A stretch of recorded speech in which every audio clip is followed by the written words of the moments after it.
Surah 49, Al-Hujurat, the apartments. In the name of Allah, the most merciful, the most compassionate. Believers, do not advance before Allah and His Messenger and fear Allah. Verily, Allah is all-hearing, all-knowing. Believers, do not raise your voices above the voice of the Prophet, and when speaking to him, do not speak aloud as you speak aloud to one another, lest all your deeds are reduced to nothing without your even realizing it. The ones who lower their voices in the presence of the Messenger of Allah are those whose hearts Allah has tested for God-fearing. There shall be forgiveness and a great reward. Surely, most of those who call out to you, O Prophet, from behind the apartments are devoid of understanding. If they were patient until you went out to them, that would have been better for them. Allah is most forgiving, most merciful. Believers, when an ungodly person brings to you a piece of news, carefully ascertain its truth, lest you should hurt a people unwittingly and thereafter repent at what you did. Know that Allah's Messenger is among you. Were He to follow you in many an affair, you yourselves would suffer. But Allah has endeared faith to you and has embellished it in your hearts and has made unbelief and evildoing and disobedience abhorrent to you. Such are those who are rightly guided. By Allah's favor and bounty, Allah is all-knowing, all-wise. If two parties of the believers happen to fight, make peace between them. But then, if one of them transgresses against the other, fight the one that transgresses until it reverts to Allah's command. And if it does revert, make peace between them with justice, and be equitable, for Allah loves the equitable. Surely the believers are none but brothers unto one another. So set things right between your brothers, and have fear of Allah, that you may be shown mercy. Believers, let not a group of men scoff at another group. It may well be that the latter at whom they scoff are better than they, nor let a group of women scoff at another group. It may well be that the latter are better than they. And do not taunt one another, nor revile one another by nicknames. It is an evil thing to gain notoriety for ungodliness after belief. Those who do not repent are indeed the wrongdoers. Believers, avoid being excessively suspicious, for some suspicion is a sin. Do not spy, nor backbite one another. Would any of you like to eat the flesh of his dead brother? You would surely detest it. Have fear of Allah. Surely Allah is much prone to accept repentance, is most compassionate. Human beings, we created you all from a male and a female, and made you into nations and tribes so that you may know one another. Verily, the noblest of you in the sight of Allah is the most God-fearing of you. Surely, Allah is all-knowing, all-aware. The Bedouins say, We believe, O Prophet. Say to them, You do not believe. You should rather say, We have submitted, for belief has not yet entered your hearts. If you obey Allah and His Messenger, He will not diminish anything from the reward of any of your deeds. Surely, Allah is most forgiving, most compassionate. Indeed, the ones possessed of true faith are those who believed in Allah and His Messenger, and then they did not entertain any doubt and strove hard in the way of Allah with their lives and their possessions. These are the truthful ones. Say, O Prophet, to these pretenders to faith, Are you apprising Allah of your faith? Allah knows all that is in the heavens and the earth. Allah has full knowledge of everything. They count it as a favor to you that they accepted Islam. Say, Do not regard your accepting Islam as a favor to me. Rather, Allah has bestowed a favor on you by guiding you to faith, if you are truthful in your claim to be believers. Surely, Allah knows every hidden thing of the heavens and the earth. Allah sees all that you do. Surah 50, Qaf. In the name of Allah, the most merciful, the most compassionate. Qaf, by the glorious Quran. Nay, they wondered that a warner should have come to them from among themselves. The unbelievers said, This indeed is a strange thing. What? When we are dead and reduced to mere dust, shall we be raised to life? Such a return is far-fetched. Thus do they imagine, although we know well what the earth takes away from them. With us is a record that preserves everything. They gave the lie to the truth when it came to them, so they are now in a state of great perplexity. Did they never observe the sky above them, how we built it and beautified it, and it has no cracks? And we have spread out the earth, and have set upon it firm mountains, and have caused it to bring out plants of all beauteous kinds. All these are to serve as eye-openers and as a lesson to every being who is prone to turn to the truth. We also sent down blessed water from the heaven, wherewith we caused gardens and harvest grain to grow, and tall palm trees with their thickly clustered spades. All this as sustenance for our servants, and thus we do bring the dead land back to life with water. Such shall be the coming forth of human beings from the earth. In the past, Noah's people and the people of Ras and Thamud gave the lie to messengers, and so did Ad and Pharaoh and Lot's brethren, and the people of Aika and the people of Tuba. They all gave the lie to the messengers. Thereafter, my threat of chastisement against them was fulfilled. Did we then become worn out by the first creation? Not at all, but they are in doubt about a fresh creation. Surely, we have created man, and we know the promptings of his heart, and we are nearer to him than even his jugular vein. Moreover, there are 2 scribes, one each sitting on the right and the left, recording everything. He utters not a word, but there is a vigilant watcher at hand. Lo, the agony of death has indeed come with the truth. That is what you had sought to avoid. And then the trumpet was blown. This is the day of the promised chastisement. Everyone has come, each attended by one who will drive him on, and another who will bear witness. You were heedless of this. Now we have removed your veil, and so your vision today is sharp. His companion said, Here is he who is in my charge. The command was given, cast into hell every hardened, stubborn unbeliever. Who hinders good, exceeds the limits, is immersed in doubts, and has set up another deity with Allah. Hurl him into the grievous torment. His companion said, I did not incite him to rebel. He was far gone into error of his own accord. It was said, Do not remonstrate in my presence. I had warned you. My word is not changed, and never do I inflict the least wrong upon my servants. On that day we shall ask hell, Are you full? And it will reply, Are there any more? And when paradise shall be brought close to the God-fearing and will no longer be far away, it will be said, This is what you were promised, a promise made to everyone who turned much to Allah and was watchful of his conduct. To everyone who feared the Merciful One, though he is beyond the reach of perception. To everyone who has come with a heart ever want to turn to him. Enter this paradise in peace. That will be the day of eternity. Therein they shall get whatever they desire, and with us there is even more. How many a nation did we destroy before them that were stronger in prowess than these? They searched about the lands of the world, but could they find a refuge? Verily, there is a lesson in this for everyone who has a sound heart and who listens with an attentive mind. We created the heavens and the earth and all that is in between them in 6 days, and weariness did not even touch us. Hence, bear with patience whatever they say, and celebrate your Lord's glory before the rising of the sun and before its setting. And in the night, too, celebrate his glory in the wake of prostration. Hearken on the day when the caller will call from a place nearby. The day when they shall hear the blast in truth, that will be the day for the dead to come forth. Surely it is we who give life and cause death, and to us shall all return. On the day when the earth will be rent asunder, and people, rising from it, will hasten forth. To assemble them all will be easy for us. O Prophet, we are well aware of what they say, and you are not required to force things upon them. So exhort with the Quran all those who fear my warning. Surah 51, Al-Dhariyat, the winds.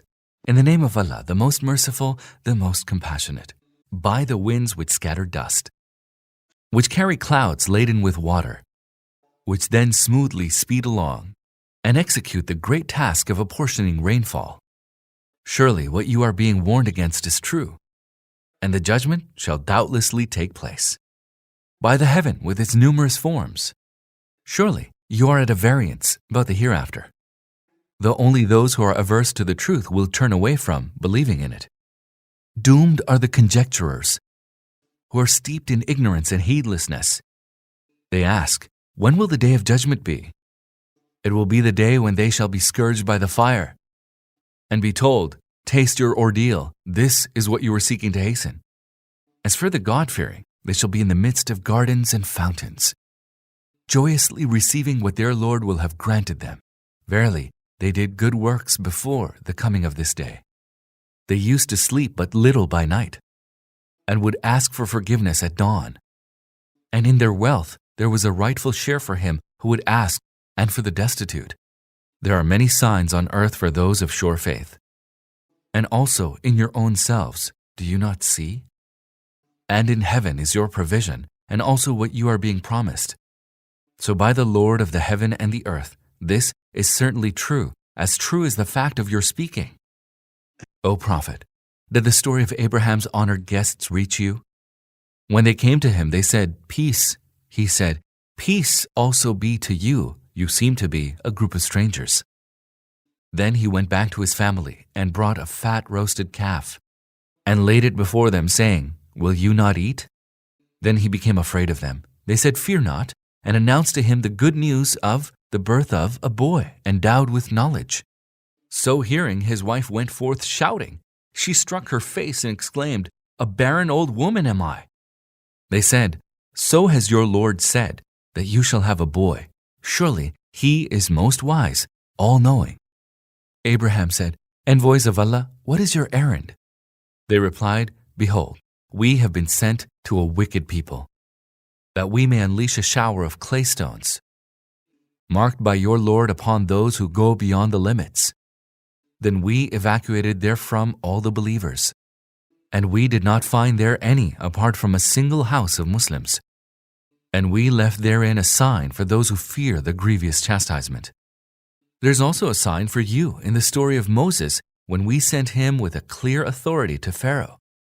But Pharaoh turned away, showing arrogance on account of his power, and said about Moses, "He is either a sorcerer or a madman." So we seized him and his hosts and cast them into the sea. He became an object of much blame. There's also a sign for you in the story of Ad, when we let loose upon them an ominous wind that left nothing that it came upon without reducing it to rubble. There is also a sign for you in the story of Thamud. They were told, "Enjoy yourselves for a while." But they brazenly disobeyed their Lord's command, and then a sudden chastisement overtook them while they looked on. They were unable even to stand up or protect themselves. Before all these, we destroyed the people of Noah. They were a wicked people. And heaven, we made it with our own power, and we have the power to do so. And the earth, we spread it out, and how well have we smoothed it. And of everything we have created pairs. Perhaps you will take heed. Flee, therefore, to Allah. Surely I am a clear warner to you from Him. And do not set up any deity with Allah. Surely I am a clear warner to you from Him. Thus has it been in the past. Never did a messenger come to the nations that preceded them, but they said, "He is a sorcerer or a madman." Have they arrived at a common understanding concerning this? No, but they are a people given to transgression. So turn your attention away from them. You shall incur no blame. Do, however, keep exhorting them, for exhortation benefits those endowed with faith. I created the jinn and humans for nothing else but that they may serve me. I desire from them no provision, nor do I want them to feed me. Surely Allah is the bestower of all provision, the Lord of all power, the strong. The wrongdoers shall receive a portion of the chastisements as their fellows of yore, so let them not rush me. Woe, then, betide those who disbelieved in that day of theirs, which they are being asked to hold in dread. Surah 52, Al-Tur, the Mount. In the name of Allah, the most merciful, the most compassionate. By the Mount, and the book inscribed on fine parchment, by the much frequented house, by the elevated canopy, and by the swelling sea. Verily, your Lord's chastisement shall come to pass. None can avert that. It shall come to pass on the day when the heaven will convulse in a great convulsion, and the mountains shall violently fly about. Woe then on that day to those who give the lie to this message, and amuse themselves with vain argumentation, on the day when they shall be thrust into hell with a violent thrust, and shall be told, "This is the hell which you used to give the lie to." Is this then any feat of magic, or are you unable to see? Go now and burn in it. It is all the same whether you bear it patiently or do not bear it with patience. You are only being recompensed for your deeds. Surely the God-fearing shall be in gardens and bliss, enjoying what Allah will have endowed them with, and their Lord will have saved them from the torment of the blazing fire. They will be told, "Eat and drink to your heart's content as a reward for your deeds." The God-fearing shall be reclining on couches facing each other, and we shall wed them to maidens with large, beautiful eyes.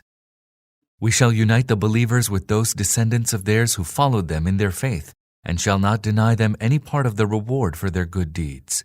Every person is pledged to what he did. We shall provide them in abundance with all kinds of fruit and meat, whatever they may desire. They shall pass on to one another a cup that will incite neither levity nor sin. Youths as fair as hidden pearls will be set apart to wait upon them. They will be running to and fro to serve them. They will turn to one another and ask regarding the past events. They will say, "When we were living before among our kinsfolk, we lived in constant fear of Allah's displeasure. Then Allah graced us with His favor and saved us from the chastisement of the scorching wind. Formerly, we had always prayed to Him. Surely, He is most benign, most compassionate. So exhort them, O Prophet, for by your Lord's grace, you are neither a soothsayer nor a madman." Or do they say, "He is a poet for whom we wait an adverse turn of fortune"? Tell them, "Wait, I too am waiting with you." Do their minds prompt them to say such things, or are they a people immersed in transgression? Do they say, "He has himself fabricated the Quran"? No, the truth is that they are altogether averse to believing. If they are truthful in this, then let them produce a discourse of similar splendor. Did they come into being without any creator, or were they their own creators? Or is it they who created the heavens and the earth? No, the truth is that they lack sure faith. Or do they have your Lord's treasures in their keeping, or have absolute authority over them? Or do they have a ladder whereupon they can climb and attempt to listen to what is transpiring in the higher realm? Then let any of them who has listened to it produce a clear proof of it. Or does Allah have daughters, whereas you have sons? Or is it that you ask of them any recompense, so that they should fear to be weighed down under the burden of debt? Or is it that they have access to the truths in the realm beyond sense perception which they are writing down? Or are they contriving a stratagem against you? If so, that stratagem will rebound against the unbelievers. Do they have any God other than Allah? Exalted be Allah above whatever they associate with Him in His divinity. So obstinate are they that, even if they were to see some fragments of the sky falling down, they would still say, "It's only a massive cloud." So leave them alone until they encounter that day of theirs when they shall be struck down, when their stratagem shall be of no avail to them, nor shall they be succored. Surely a chastisement awaits the wrongdoers even before the coming of that day, but most of them do not know. Be patient then, O Prophet, until the judgment of your Lord comes, for surely you are before our eyes, and celebrate the praise of your Lord when you rise. And also celebrate His praise at night and at the retreat of the stars. Surah 53, Al-Najm, the Star. In the name of Allah, the most merciful, the most compassionate. By the star when it sets. Your companion has neither strayed nor is he deluded, nor does he speak out of his desire. This is nothing but a revelation that is conveyed to him, something that a very powerful one has imparted to him. One endowed with immense wisdom, he came forth and stood poised, being on the higher horizon. Then he drew near and hung above suspended, until he was 2 bows length away or nearer. Then he revealed to Allah's servant whatever he had to reveal. His heart added no untruth to what he saw. Are you then going to contend with him regarding what he sees with his eyes? Indeed, he saw him a second time, by the lote tree at the farthest boundary, near which is the garden of abode. This was when the lote tree was covered with that which covered it. His eye did not waver, nor did it stray. And he certainly saw some of the greatest signs of his Lord. Have you ever thought about Al-Lat and Al-Uzza? And about the third deity, Al-Manat? Shall you have the male issues and he the female issues? That is indeed an unfair division. These are nothing but names that you and your forefathers have invented, for which Allah has sent down no authority. They are merely following their conjectures and their carnal desires, although guidance has come to them from their Lord. Does man imagine that whatever he wishes for is right for him? To Allah belong both the next world and the present. Numerous are the angels in the heavens, yet their intercession shall be of no avail, except in regard to those whom He grants the leave of intercession and whose plea He is pleased to accept. Those who do not believe in the hereafter give angels the names of females. Although they have no knowledge regarding that, they only follow their conjecture, and conjecture can never take the place of truth. So leave alone those who turn away from the remembrance of us and who seek nothing but the life of the world. That being the utmost of their knowledge, surely your Lord fully knows those who have strayed away from His path, and He also fully knows those who are rightly guided. To Allah alone belongs whatever is in the heavens and whatever is in the earth. He will requite the evildoers for their deeds, and bestow a goodly reward on those who have done good. On those who avoid grave sins and shameful deeds, even if they may sometimes stumble into lesser offenses, surely your Lord is abounding in His forgiveness. Very well is He aware of you, since He produced you from the earth, and while you were still in your mother's womb, and not yet born. So do not boastfully claim yourselves to be purified. He fully knows those that are truly God-fearing. O Prophet, did you see him who turned away from the path of Allah? Who gave a little and then stopped? Does he have any knowledge of the world beyond the ken of sense perception, and therefore clearly sees the truth? Has he not been informed of what is in the scrolls of Moses and of Abraham, who lived up to the trust?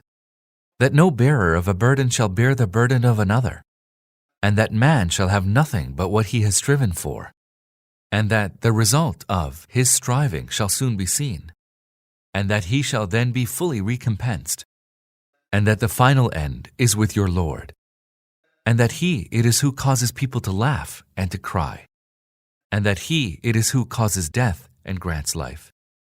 And He it is who created the two kinds, the male and the female, from a drop of sperm when it was emitted, and that it is for Him to grant the second life. That He it is who bestowed wealth and riches. That He is the Lord of Sirius. That He it is who destroyed the ancient Ad and Thamud, leaving no trace of them. And that He it is who destroyed the people of Noah before, for they were much given to iniquity and transgression. And He brought perdition upon the subverted cities, and caused them to be covered with that which He covered them with. So which of your Lord's bounties will you doubt? This is a warning among the warnings of yore. The imminent hour has drawn near, and none but Allah can avert it. Will you then wonder at this? Will you laugh at it rather than weep? Will you occupy yourselves simply in merriment? Prostrate yourselves before Allah and serve Him. Surah 54, Al-Qamar, the Moon. In the name of Allah, the Most Merciful, the Most Compassionate. The hour of resurrection drew near, and the moon split asunder. Regardless of any signs these people see, they turn away and say, "This is an ongoing sorcery." They also gave the lie to the splitting asunder of the moon and only followed their desires, yet everything is destined to reach an end. Surely there came to them narratives of the ancient nations that should suffice to deter them from transgression. Narratives that are full of consummate wisdom, but warnings do not avail them. So turn away from them, O Prophet, on the day when a caller shall call them to a thing most terrible. With downcast eyes they shall go forth from their graves as though they were scattered locusts. They shall be hurrying forth towards the caller, and the unbelievers who had once denied this day will say, "This is a woeful day." Before them, Noah's people also gave the lie to his message. They rejected our servant as a liar, saying, "He is a madman," and he was rebuffed. Then he called upon his Lord, "Verily, I am vanquished, so come you to my aid." Thereupon we opened the gates of the sky for water to pour down. And we made the earth burst forth with springs, and all this water converged to fulfill that which had been decreed. And we bore Noah on the vessel built of planks and nails, which sailed on under our supervision, a reward for him who had been shown ingratitude. And we left the ark as a sign. Is there then any who will take heed? So how awesome were my chastisement and my warnings. We have made this Quran easy as a reminder. Is there then any who will take heed? Ad also gave the lie to Hud. So how awesome were my chastisement and my warnings. We sent a tumultuous wind against them on a day of unremitting misfortune, which tore people away and hurled them as though they were trunks of uprooted palm trees. So how awesome were my chastisement and my warnings. We have made the Quran easy to derive lessons from. Is there then any who will take heed? Thamud gave the lie to the warnings, saying, Are we to follow a single mortal, one from among ourselves? If we do that, we shall surely be in error and folly. Was there none but he to whom the reminder could be vouchsafed, excluding all others? Nay, he is an insolent liar. We told our messenger, Tomorrow they shall know who is the insolent liar. We shall send the she-camel as a trial for them, so watch their end with patience. Let them know that the water should be divided between them and the she-camel, each availing their turn. Eventually they summoned their companion, and he undertook the outrageous task and hamstrung the she-camel. So how awesome were my chastisement and my warnings. Behold, we sent a single blast against them, and they became like the trampled twigs of a sheep pen builder. Surely we have made this Quran easy as a reminder. Is there then any who will take heed? Lot's people also gave the lie to the warnings. And behold, we let loose upon them a tempest which rained stones upon them, except upon Lot's household, whom we rescued in the last hours of the night. As a favor from us, thus do we reward those who give thanks. Surely Lot warned his people that we shall seize them with our chastisement, but they doubted the warnings. Then they even solicited his guests from him, whereupon we blotted out their eyes, telling them, Now have a taste of my chastisement and my warnings. Indeed, an abiding chastisement came upon them in the morning. So have a taste of my chastisement and my warnings. Surely we have made this Quran easy as a reminder. Is there then any who will take heed? Warnings also came to the Pharaonites, but they gave the lie to our signs, to all of them. Thereupon we seized them with the seizing of the most mighty, the most powerful. Are your unbelievers of Makkah any better than they? Or have you been granted any immunity in the scriptures? Or do they say, We are a strong legion, strong enough for victory? Soon shall this legion be routed, and shall turn their backs and flee. Nay, the hour of doom is their appointed time, and the hour shall be more calamitous and bitter. The evildoers are victims of error and madness. There shall come a day when they will be dragged on their faces into the fire and will be told, Now taste the flame of hell. We have created everything in a determined measure. Our command consists of only one word, which is carried out in the twinkling of an eye. We did indeed destroy many like you. Is there then any who will heed? All their deeds are recorded in the scrolls. Everything large or small is duly inscribed. Surely those who shun disobedience will dwell amidst gardens and running streams, where they will be honorably seated in the presence of a king, mighty in power. Surah 55, Ar-Rahman, the Most Merciful. In the name of Allah, the Most Merciful, the Most Compassionate. The Merciful One has taught the Quran, has created man, and has taught him articulate speech. The sun and the moon follow a reckoning, and the stars and the trees all prostrate themselves. And he has raised up the heaven and has set a balance, that you may not transgress in the balance, but weigh things equitably and skimp not in the balance. And he has set up the earth for all beings. Therein are fruit and palm trees with their dates and sheets, and a variety of corn with both husk and grain. Which of the bounties of your Lord will you twain, you men and jinn, then deny? He has created man from dry, rotten clay like the potters, and has created the jinn from the flame of fire. Which of the wonders of your Lord's power will you twain, you men and jinn, then deny? Lord of the two easts and of the two wests is he. Which of the powers of your Lord will you twain, you men and jinn, then deny? He unleashed the two seas so that they merged together, and yet there is a barrier between them which they may not overstep. Which of the wonders of your Lord will you twain, you men and jinn, then deny? From these seas come forth pearls and coral. Which of the wonders of your Lord's power will you twain, you men and jinn, then deny? His are the ships, towering on the sea like mountains. Which of the favors of your Lord will you twain, you men and jinn, then deny? All that is on earth will perish. Only the person of your Lord, full of majesty and splendor, will endure. So which of the wonders of your Lord will you twain, you men and jinn, then deny? All in the heavens and the earth entreat him for their needs. A new, mighty task engages him each day. Which of your Lord's laudable attributes will you twain, you men and jinn, then deny? O you twain who are a burden on the earth, we shall attend to you and call you to account. We shall then see which of the favors of your Lord will you twain, you men and jinn, then deny. O company of jinn and men, if you have the power to go beyond the bounds of the heavens and the earth, go beyond them, yet you will be unable to go beyond them, for that requires infinite power. Which of your Lord's powers will you twain, you men and jinn, then deny? If you so venture, a flame of fire and smoke shall be lashed at you, which you shall be unable to withstand. Which of your Lord's powers will you twain, you men and jinn, then deny? What will happen when the heaven will be split asunder and will become crimson like leather?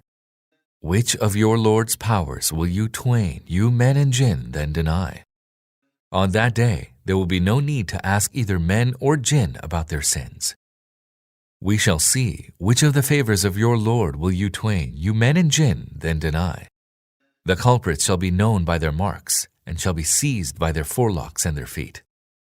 Which of the powers of your Lord will you twain, you men and jinn, then deny? It will be said, this is the hell that the culprits had cried lies to. They will keep circling around between hell and boiling water. Which of your Lord's powers will you twain, you men and jinn, then deny? For any who fears to stand before his Lord are two gardens. Which of your Lord's favors will you twain, you men and jinn, then deny? These gardens will abound in green, blooming branches. Which of your Lord's favors will you twain, you men and jinn, then deny? In each of the two gardens are two flowing springs. Which of your Lord's favors will you twain, you men and jinn, then deny? In both these is a pear of every fruit. Which of your Lord's favors will you twain, you men and jinn, then deny? They shall recline on couches lined with brocade, and within reach shall hang the fruits of the two gardens. Which of your Lord's favors will you twain, you men and jinn, then deny? In the midst of these shall be maidens with modest, restrained glances, maidens whom no man or jinn has ever touched before. Which of your Lord's favors will you twain, you men and jinn, then deny? Lovely as rubies and pearls.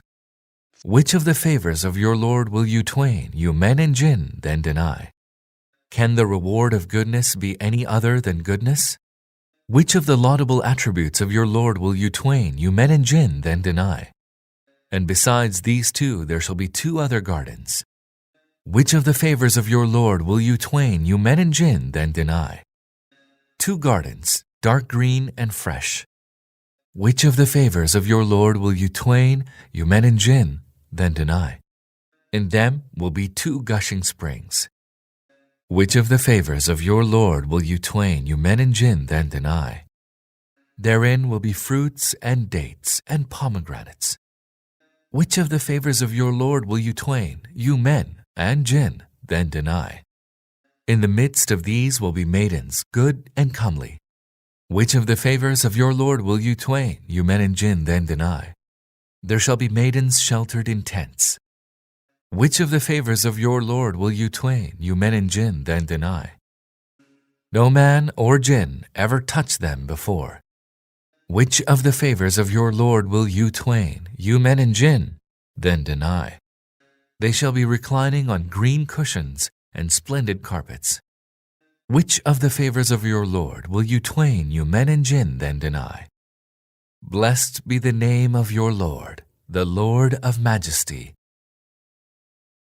Surah 56, Al-Waqi'ah, the event. In the name of Allah, the most merciful, the most compassionate. When the event will come to pass, and then there will be no one to deny its occurrence. A calamitous event that shall turn things upside down. When the earth will suddenly shake with a terrible shaking, and the mountains will crumble, and will scatter abroad into fine dust. You shall then become three groups. The people on the right, and how fortunate will be the people on the right. And the people on the left, and how miserable will be the people on the left. As for the foremost, they will be the foremost. They shall be near station to their Lord. In the gardens of bliss, a throng of the ancients, and a few from later times. They will be seated on gold-encrusted couches, reclining on them, arrayed face to face. Immortal youths shall go about them, with goblets and ewers and a cup filled with a drink drawn from a running spring. A drink by which their minds will not be clouded, nor will it cause drunkenness. They will also go about them with the fruits of which they may choose, and with the flesh of any fowl that they may desire to eat. And there shall be wide-eyed maidens, beautiful as pearls hidden in their shells. All this shall be theirs as a reward for their deeds. There they shall hear no idle talk, nor any sinful speech. All talk will be sound and upright. As for the people on the right, how fortunate shall be the people on the right! They shall be in the midst of thornless low trees, and flower-clad acacias, and extended shade, and gushing water, and abundant fruit, never-ending and unforbidden. They shall be on upraised couches, and their spouses we shall have brought them into being afresh, and shall have made them virgins, intensely loving and of matching age. All this will be for the people on the right, a large throng from the ancients, and also a large throng from those of later times. As for the people on the left, how miserable will be the people on the left! They will be in the midst of scorching wind and boiling water, and a shade of thick, pitch-black smoke, which will neither be cool nor soothing. Surely they had lived before in luxury, and had persisted in the great sin. They used to say, "What? Once we are dead and are reduced to dust and bones, shall we still be raised to new life from the dead? We and our forefathers of yore shall all be brought together on an appointed day. Then you, the erring ones, and those that gave the lie to the truth, shall all eat from the tree of Al-Zakum, filling your bellies with it. And thereupon you shall drink boiling water, drinking it as thirsty camels do. Thus shall they be entertained on the day of recompense. We have created you, then why would you not confirm it? Did you ever consider the sperm that you emit? Do you create a child out of it, or are we its creators? It is we who ordain death upon you, and we are not to be frustrated. Had we so wished, nothing could have hindered us from replacing you by others like yourselves, or transforming you into beings you know nothing about. You are well aware of the first creation, then do you learn no lesson from it? Have you considered the seeds you till? Is it you or we who make them grow? If we so wished, we could have reduced your harvest to rubble and would have been left wonderstruck to exclaim, "We have been penalized. Nay, we have been undone." Did you cast a good look at the water that you drink?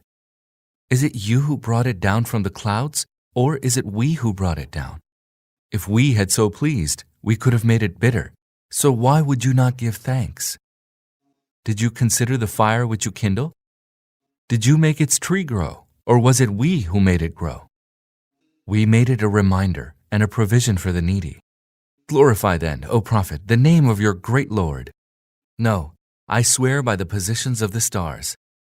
And this is indeed a mighty oath, if only you knew, that this indeed is a noble Quran, inscribed in a well-guarded book, which none but the pure may touch, a revelation from the Lord of the universe, Do you then take this discourse in light esteem? And your portion in it is simply that you denounce it as false?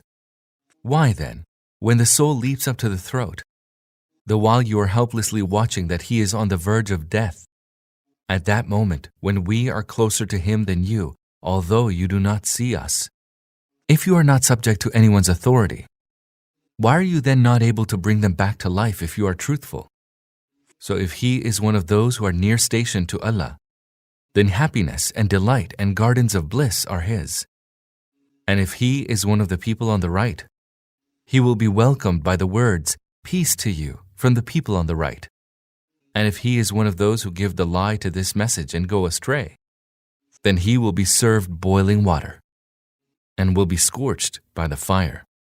That indeed is the absolute truth. So glorify the name of your great Lord. Surah 57, Al-Hadid, Iron. In the name of Allah, the most merciful, the most compassionate. All that is in the heavens and the earth extols the glory of Allah. He is the most mighty, the most wise. His is the dominion of the heavens and the earth. He gives life and causes death, and he has power over everything. He is the first and the last, and the manifest and the hidden, and he has the knowledge of everything. He it is who created the heavens and the earth in 6 days, and then established himself on the throne. He knows all that enters the earth, and all that comes forth from it, and all that comes down from the heaven, and all that goes up to it. He is with you wherever you are. Allah sees all that you do. His is the dominion of the heavens and the earth, and to him are all matters referred for judgment. He causes the night to pass into the day, and causes the day to pass into the night, and he fully knows all that is hidden in the breasts of people. Believe in Allah and in his messenger, and expend of what he has entrusted to you. A great reward awaits those of you who believe and spend their wealth. How is it that you do not believe in Allah, when the messenger calls you to believe in your Lord, and although he has taken a covenant from you, if indeed you are believers? He it is who sends down clear signs to his servant so as to bring you out from darkness into light. Surely Allah is most kind and most compassionate to you. How is it that you do not expend in the way of Allah, when to Allah belongs the inheritance of the heavens and the earth? Those who spent their wealth and took part in fighting before the victory cannot be equated with those who spent their wealth and took part in fighting afterwards. They are higher in rank than those who spent and fought afterwards. But to each Allah has promised a good reward. Allah is well aware of all that you do. Who is it that will give Allah a beautiful loan? A loan that Allah will repay after increasing it many times and grant him a generous reward. On that day you will see believing men and women that their light will be running before them, and on their right hands they will be told, "A good tiding to you today. There shall be gardens beneath which rivers flow. Therein they shall abide. That indeed is the great triumph." On that day the hypocrites, both men and women, shall say to the believers, "Look at us, that we may extract some light from your light." They will be told, "Go back and seek light for yourselves elsewhere." Then a wall shall be erected between them with a door in it. On the inside of it there will be mercy, and on the outside of it there will be chastisement. The hypocrites will call out to the believers, "Were we not with you?" The believers will reply, "Yes, but you allowed yourselves to succumb to temptations, and you wavered, and you remained in doubt, and false expectations deluded you until Allah's command came to pass. And the deluder deluded you concerning Allah. So no ransom shall be accepted from you today, nor from those who disbelieved. You are destined for the fire. That will be your guardian, and that indeed is a grievous destination.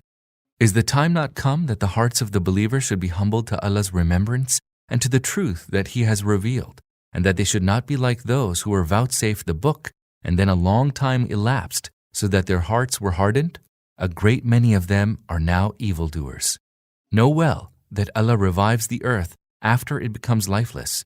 We have clearly shown our signs to you. Perchance you will use your reason.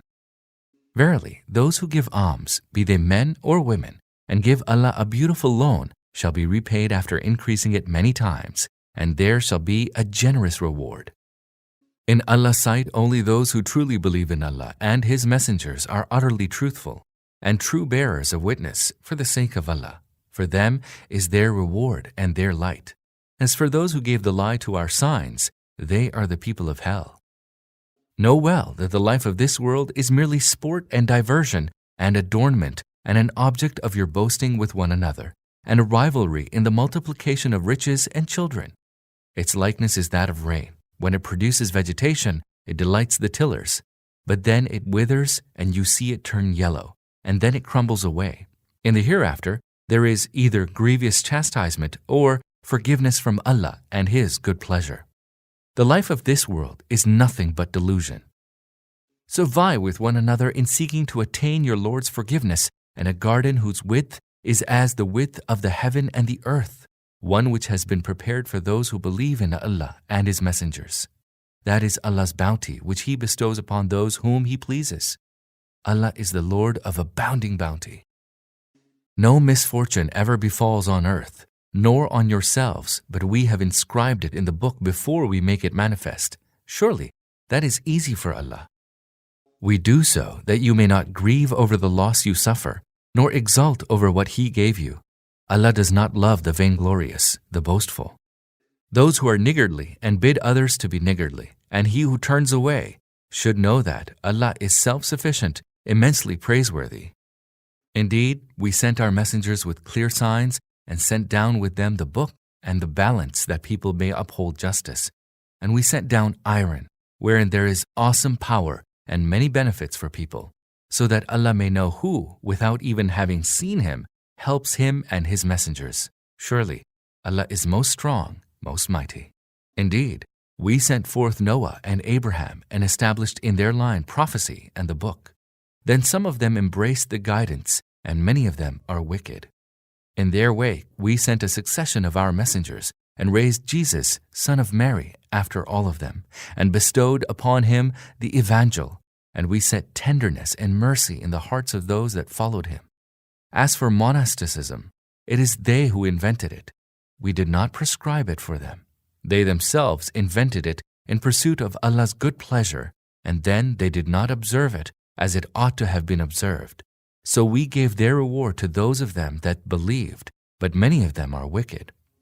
You should do this so that the people of the book know that they have no control over Allah's bounty, and that all bounty is in Allah's hand. He bestows it on whomsoever He pleases. Allah is the Lord of abounding bounty. Surah 58, Al-Mujadila, the contention. In the name of Allah, the most merciful, the most compassionate. Allah has surely heard the words of her who contends with you concerning her husband and complains to Allah. Allah hears what both of you say. Verily, Allah is all-hearing, all-seeing. Those among you who divorce their wives by declaring them to be their mothers, such are not their mothers, none are their mothers except those who gave birth to them. Indeed, what they say is highly contemptible and false. Verily, Allah is most pardoning, most forgiving. Those who declare their wives to be their mothers and thereafter go back on what they have said shall free a slave before they may touch each other. That is what you are exhorted to do. Allah is fully aware of all your deeds. And he who does not find a slave to free shall fast for 2 months consecutively before they may touch each other. And he who is unable to do so shall feed 60 needy people. All this is in order that you may truly believe in Allah and His Messenger. These are the bounds set by Allah, and a grievous chastisement awaits the unbelievers. Verily, those who oppose Allah and His Messenger shall be brought low, even as those before them were brought low. Surely, we have sent down clear signs, and a humiliating chastisement awaits the unbelievers. A chastisement that shall come upon them on the day when Allah will raise them all to a new life, and will inform them of their deeds. Allah has recorded it while they have forgotten it. Allah is a witness over everything. Are you not aware that Allah knows whatever is in the heavens and whatever is in the earth? Never is there any whispering among 3, but He is their 4th, nor among 5, but He is their 6th, nor fewer nor more, but He is with them wherever they may be. And then He will tell them on the day of judgment all that they have done. Surely Allah knows everything. Have you not seen those who were forbidden to whisper, and yet they engaged in what they had been forbidden? They secretly converse among themselves concerning sin and transgression and disobedience to the Messenger. And when they come to you, they greet you in a manner that Allah does not greet you, and say to themselves, why does Allah not chastise us for these utterances of ours? Hell it is that shall suffice them, and in it they will burn. How woeful is their destination. Believers, when you converse in secrecy, let that not be concerning sin and transgression and disobedience to the Messenger. Rather, converse concerning virtue and piety, and fear Allah to whom all of you shall be mustered. Whispering is an act of Satan, one that aims at causing grief to the believers, yet without Allah's leave no harm can be caused to them. So, in Allah should the believers put all their trust. Believers, when you are told, make room for one another in your assemblies, then make room. Allah will bestow amplitude on you.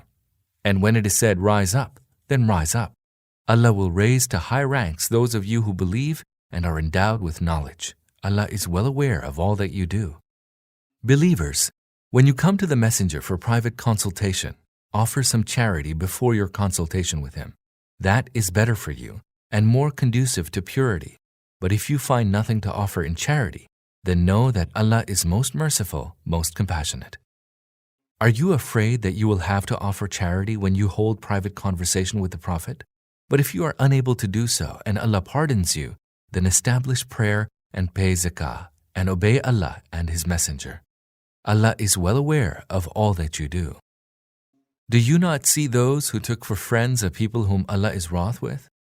They neither belong to you nor you to them. They swear to a falsehood, and they do so knowingly. Allah has prepared for them a grievous chastisement. Indeed, evil are the acts in which they are engaged. They have taken their oaths as a shield by means of which they hinder people from the way of Allah. Theirs shall be a humiliating chastisement. Neither their possessions nor their offspring will be of any avail to them against Allah. They are the people of the fire. Therein they shall abide. On the day when Allah will raise them all from the dead, they will swear before Him as they swear before you today, thinking that this will avail them. Behold, they are utter liars. Satan has gained mastery over them and has made them neglect remembering Allah. They are the party of Satan. Behold, the party of Satan will be the losers. Verily, those who oppose Allah and His Messenger will be among the most abject beings. Allah has written, surely I will prevail, I and my messengers. Verily, Allah is most strong, most mighty. You shall not find a people who believe in Allah and the last day befriending those who oppose Allah and His Messenger, even though they be their fathers or their sons or their brothers or their kindred. He has inscribed faith in their hearts and has strengthened them with a spirit from Him, and He shall make them enter gardens beneath which rivers flow. Therein they shall abide. Allah is well pleased with them, and they are well pleased with Him. They belong to Allah's party. Verily, Allah's party shall prosper. Surah 59, Al-Hashr, the Gathering. In the name of Allah, the most merciful, the most compassionate. All that is in the heavens and all that is in the earth extols Allah's glory. He is the most mighty, the most wise. He it is who in the first assault drove forth the people of the book that disbelieved from their homes at the first gathering of forces. You did not believe that they would leave, while they too thought that their fortresses would defend them against Allah. Then Allah came upon them from whence they did not even imagine, casting such terror into their hearts that they destroyed their homes by their own hands, and their destruction was also caused by the hands of the believers. So learn a lesson from this, O you who have perceptive eyes. If Allah had not decreed banishment for them, He would certainly have chastised them in this world. As for the hereafter, the chastisement of the fire awaits them. That is because they set themselves against Allah and His Messenger, and whoever sets himself against Allah should know that Allah is surely most stern in retribution. The palm trees that you cut down, or those that you left standing on their roots, it was by Allah's leave that you did so. Allah granted you this leave in order that He might humiliate the evildoers. Whatever Allah has taken away from them and bestowed as spoils on His Messenger, for which you spurred neither horses nor camels, but Allah grants authority to His messengers over whomsoever He pleases. Allah has power over everything. Whatever, from the possessions of the townspeople Allah has bestowed on His Messenger belongs to Allah, and to the messenger, and to his kinsfolk, and to the orphans, and to the needy, and to the wayfarer, so that it may not merely circulate between the rich among you. So accept whatever the messenger gives you, and refrain from whatever he forbids you, and fear Allah. Verily, Allah is most stern in retribution. It also belongs to the poor emigrants who have been driven out of their homes and their possessions, those who seek Allah's favor and good pleasure and help Allah and His Messenger. Such are the truthful ones. It also belongs to those who are already settled in this abode of Hijrah, having come to faith before the arrival of the Muhajirun, emigrants. They love those who have emigrated to them and do not covet what has been given them. They even prefer them above themselves, though poverty be their own lot. And whosoever are preserved from their own greed, such are the ones that will prosper. And it also belongs to those who came after them and who pray, Lord, forgive us and our brethren who have preceded us in faith, and do not put in our hearts any rancor towards those who believe. Lord, you are the most tender, the most compassionate. Did you not see the hypocrites say to their brethren, the unbelievers among the people of the book? If you are banished, we too will go with you, and will not listen to anyone concerning you. And if war is waged against you, we will come to your aid. But Allah bears witness that they are liars. To be sure, if they are banished, they will not go with them, and if war is waged against them, they will not aid them. And even if they provide any aid to them, they will still turn their backs, and thereafter no aid will be forthcoming to them. Surely they have greater dread for you in their hearts than for Allah. That is because they are a people who are devoid of understanding. They will never fight against you as a body in an open battlefield, and if they fight against you, they will fight only in fortified townships or from behind walls. Intense is their hostility to one another. You reckon them united while their hearts are divided. That is because they are a people devoid of reason. They are like those who tasted the evil consequences of their deeds a short while before. A grievous chastisement awaits them. Their parable is that of Satan when he says to man, disbelieve. But when he disbelieves, he says, I am quit of you. Verily I fear Allah, the Lord of the universe. In the end, both will be in the fire and will abide in it. That is the recompense of the wrongdoers. Believers, fear Allah, and let every person look to what he sends forward for the morrow. Fear Allah. Allah is well aware of all that you do. And be not like those who forgot Allah, and so He made them oblivious of themselves. They are the wicked ones. Those destined for the fire and those destined for paradise cannot be alike. Verily, it is those destined for paradise who shall triumph. Had we sent down this Quran upon a mountain, you would indeed have seen it humbling itself and breaking asunder out of fear of Allah. We propound such parables to people that they may reflect. He is Allah. There is no God but He, the knower of the unseen and the manifest. He is the most merciful, the most compassionate. He is Allah. There is no God but He, the King, the Holy, the All-Peace, the Giver of Security, the Overseer, the Most Mighty, the Overpowering, the All-Great. Exalted be He from whatever they associate with Him. He is Allah, the planner, executor, and fashioner of creation. His are the names most beautiful. Whatever is in the heavens and the earth extols His glory. He is the most mighty, the most wise. Surah 60, Al-Mumtahanah, the examining. In the name of Allah, the most merciful, the most compassionate. Believers, if you have left your homes and have come forth to struggle in my way and to seek my good pleasure, do not make friends with my enemies and your enemies. You befriend them, whereas they have spurned the truth that has come to you, and such is their enmity that they expel the messenger and yourselves for no other reason than that you believe in Allah, your Lord. You send to them messages of friendship in secrecy, although I know well whatever you do, be it secretly or publicly. And whosoever of you does so has indeed strayed far away from the straight path. If they could overcome you, they would act as your foes and would hurt you by their hands and tongues, and would love to see you become unbelievers. On the day of resurrection, neither your blood kindred nor your own offspring will avail you. On that day, He will separate you. Allah sees all that you do. You have a good example in Abraham and his companions. They said to their people, "We totally disassociate ourselves from you and from the deities that you worship instead of Allah. We renounce you, and there has come to be enmity and hatred between us and you until you believe in Allah, the one true God." But you may not emulate Abraham saying to his father, "Certainly, I will ask pardon for you, although I have no power over Allah to obtain anything on your behalf." And Abraham and his companions prayed, "Our Lord, in you have we put our trust, and to you have we turned, and to you is our ultimate return. Our Lord, do not make us a test for the unbelievers, and forgive us, our Lord. Surely you are most mighty, most wise."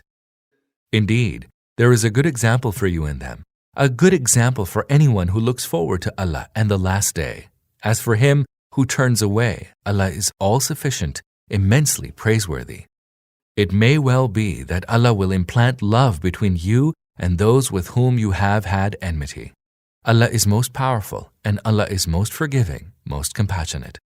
Allah does not forbid that you be kind and just to those who did not fight against you on account of religion, nor drive you out of your homes. Surely, Allah loves those who are equitable. Allah only forbids you to be friends with those who have fought against you on account of religion and who have driven you out of your homes and have abetted in your expulsion. And any who make friends with them, they are the wrongdoers. Believers, when believing women come to you as emigrants in the cause of faith, examine them. Allah fully knows the truth concerning their faith. And when you have ascertained them to be believing women, do not send them back to the unbelievers. Those women are no longer lawful to the unbelievers, nor are those unbelievers lawful to those believing women. Give their unbelieving husbands whatever they have spent as bridal dues, and there is no offense for you to marry those women if you give them their bridal dues. Do not hold on to your marriages with unbelieving women. Ask for the return of the bridal due you gave to your unbelieving wives, and the unbelievers may ask for the return of the bridal due they had given to their believing wives. Such is Allah's command. He judges between you. Allah is all-knowing, most wise.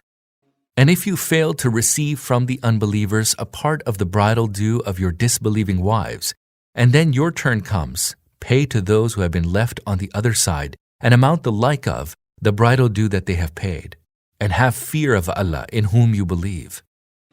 O Prophet, when believing women come to you and pledge to you that they will not associate aught with Allah in His divinity, that they will not steal, that they will not commit illicit sexual intercourse, that they will not kill their children, that they will not bring forth a calumny between their hands and feet, and that they will not disobey you in anything known to be good, then accept their allegiance and ask Allah to forgive them. Surely Allah is most forgiving, most compassionate. Believers, do not make friends with those against whom Allah is wrathful and who are despaired of the hereafter, as despaired as are the unbelievers lying in their grave. Surah 61, Al-Saf, Battle Formation. In the name of Allah, the most merciful, the most compassionate. All that is in the heavens and all that is on earth extols Allah's glory. He is the most mighty, the most wise. Believers, why do you profess that which you do not practice? It is most loathsome in the sight of Allah that you should profess what you do not practice. Allah indeed loves those who fight in His way as though they are a solid wall cemented with molten lead. And call to mind when Moses said to his people, "O my people, why do you torment me when you know well that I am Allah's messenger to you?" So when they deviated, Allah made their hearts deviant. Allah does not direct the evildoers to the right way. And call to mind when Jesus, son of Mary, said, "O children of Israel, I am Allah's messenger to you. I verify the Torah which has come before me, and I give you the glad tiding of a messenger who shall come after me, his name being Ahmed." Yet, when he came to them with clear signs, they said, "This is sheer trickery." Who would be more unjust than he who invents a lie about Allah, the while he is being called to Islam? Allah does not direct such evil-doing folk to the right way. They seek to extinguish Allah's light by blowing with their mouths, but Allah shall spread His light in all its fullness, howsoever the unbelievers may abhor this. He it is who has sent forth the messenger with the guidance and the true religion, that he may make it prevail over all religion. However, those that associate aught with Allah in His divinity might dislike this. Believers, shall I direct you to a commerce that will deliver you from a grievous chastisement? Have faith in Allah and His messenger, and strive in the way of Allah with your possessions and your lives. That is better for you if you only knew. He will forgive you your sins and will admit you to gardens beneath which rivers flow. He will lodge you in excellent mansions in the gardens of eternity. That is the supreme triumph. He will also grant you the other favor that you desire, help from Allah and a victory that will come soon. Give glad tidings of this to the believers. Believers, become Allah's helpers, as Jesus, son of Mary, said to the disciples, "Who is my helper in calling people to Allah?"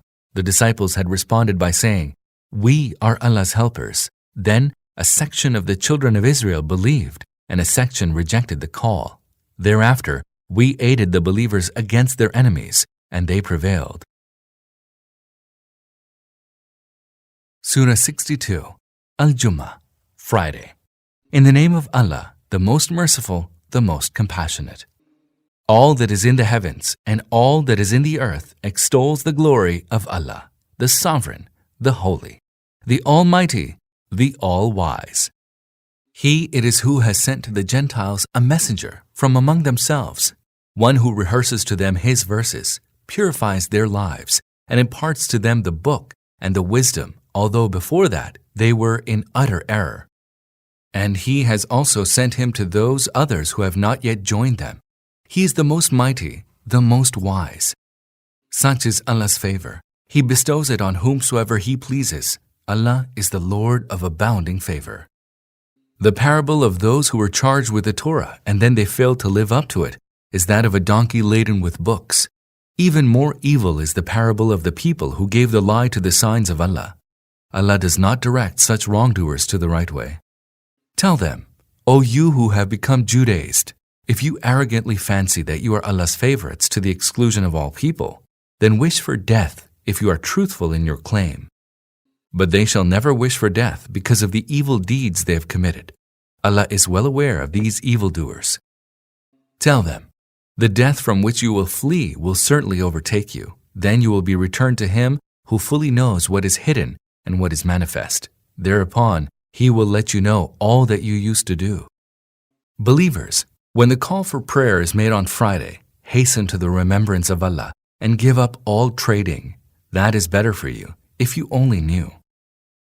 But when the prayer is ended, disperse in the land and seek Allah's bounty, and remember Allah much so that you may prosper.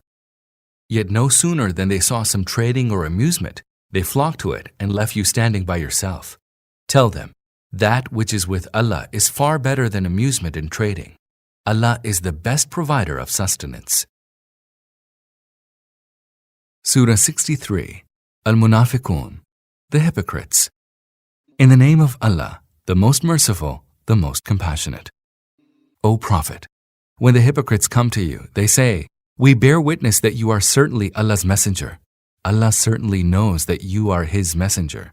But Allah also bears witness that the hypocrites are utter liars. They shelter behind their oath and thus hinder their own selves and others from the path of Allah. Evil indeed is what they do. All that is because they first believed and then disbelieved, and therefore a seal was set on their hearts. As a result, they understand nothing. When you look at them, their persons are pleasing, and when they speak, you pay heed to what they say. But in truth, they are merely beams of timber propped up against a wall. They consider every shout they hear to be directed against them. They are your utter enemies. Guard against them. May Allah do away with them. How are they being turned away from the truth? When it is said to them, "Come, Allah's messenger will seek forgiveness for you," they contemptuously shake their heads, and you see them holding back in pride. It is all the same for them whether you ask forgiveness for them or not, for Allah shall never forgive them.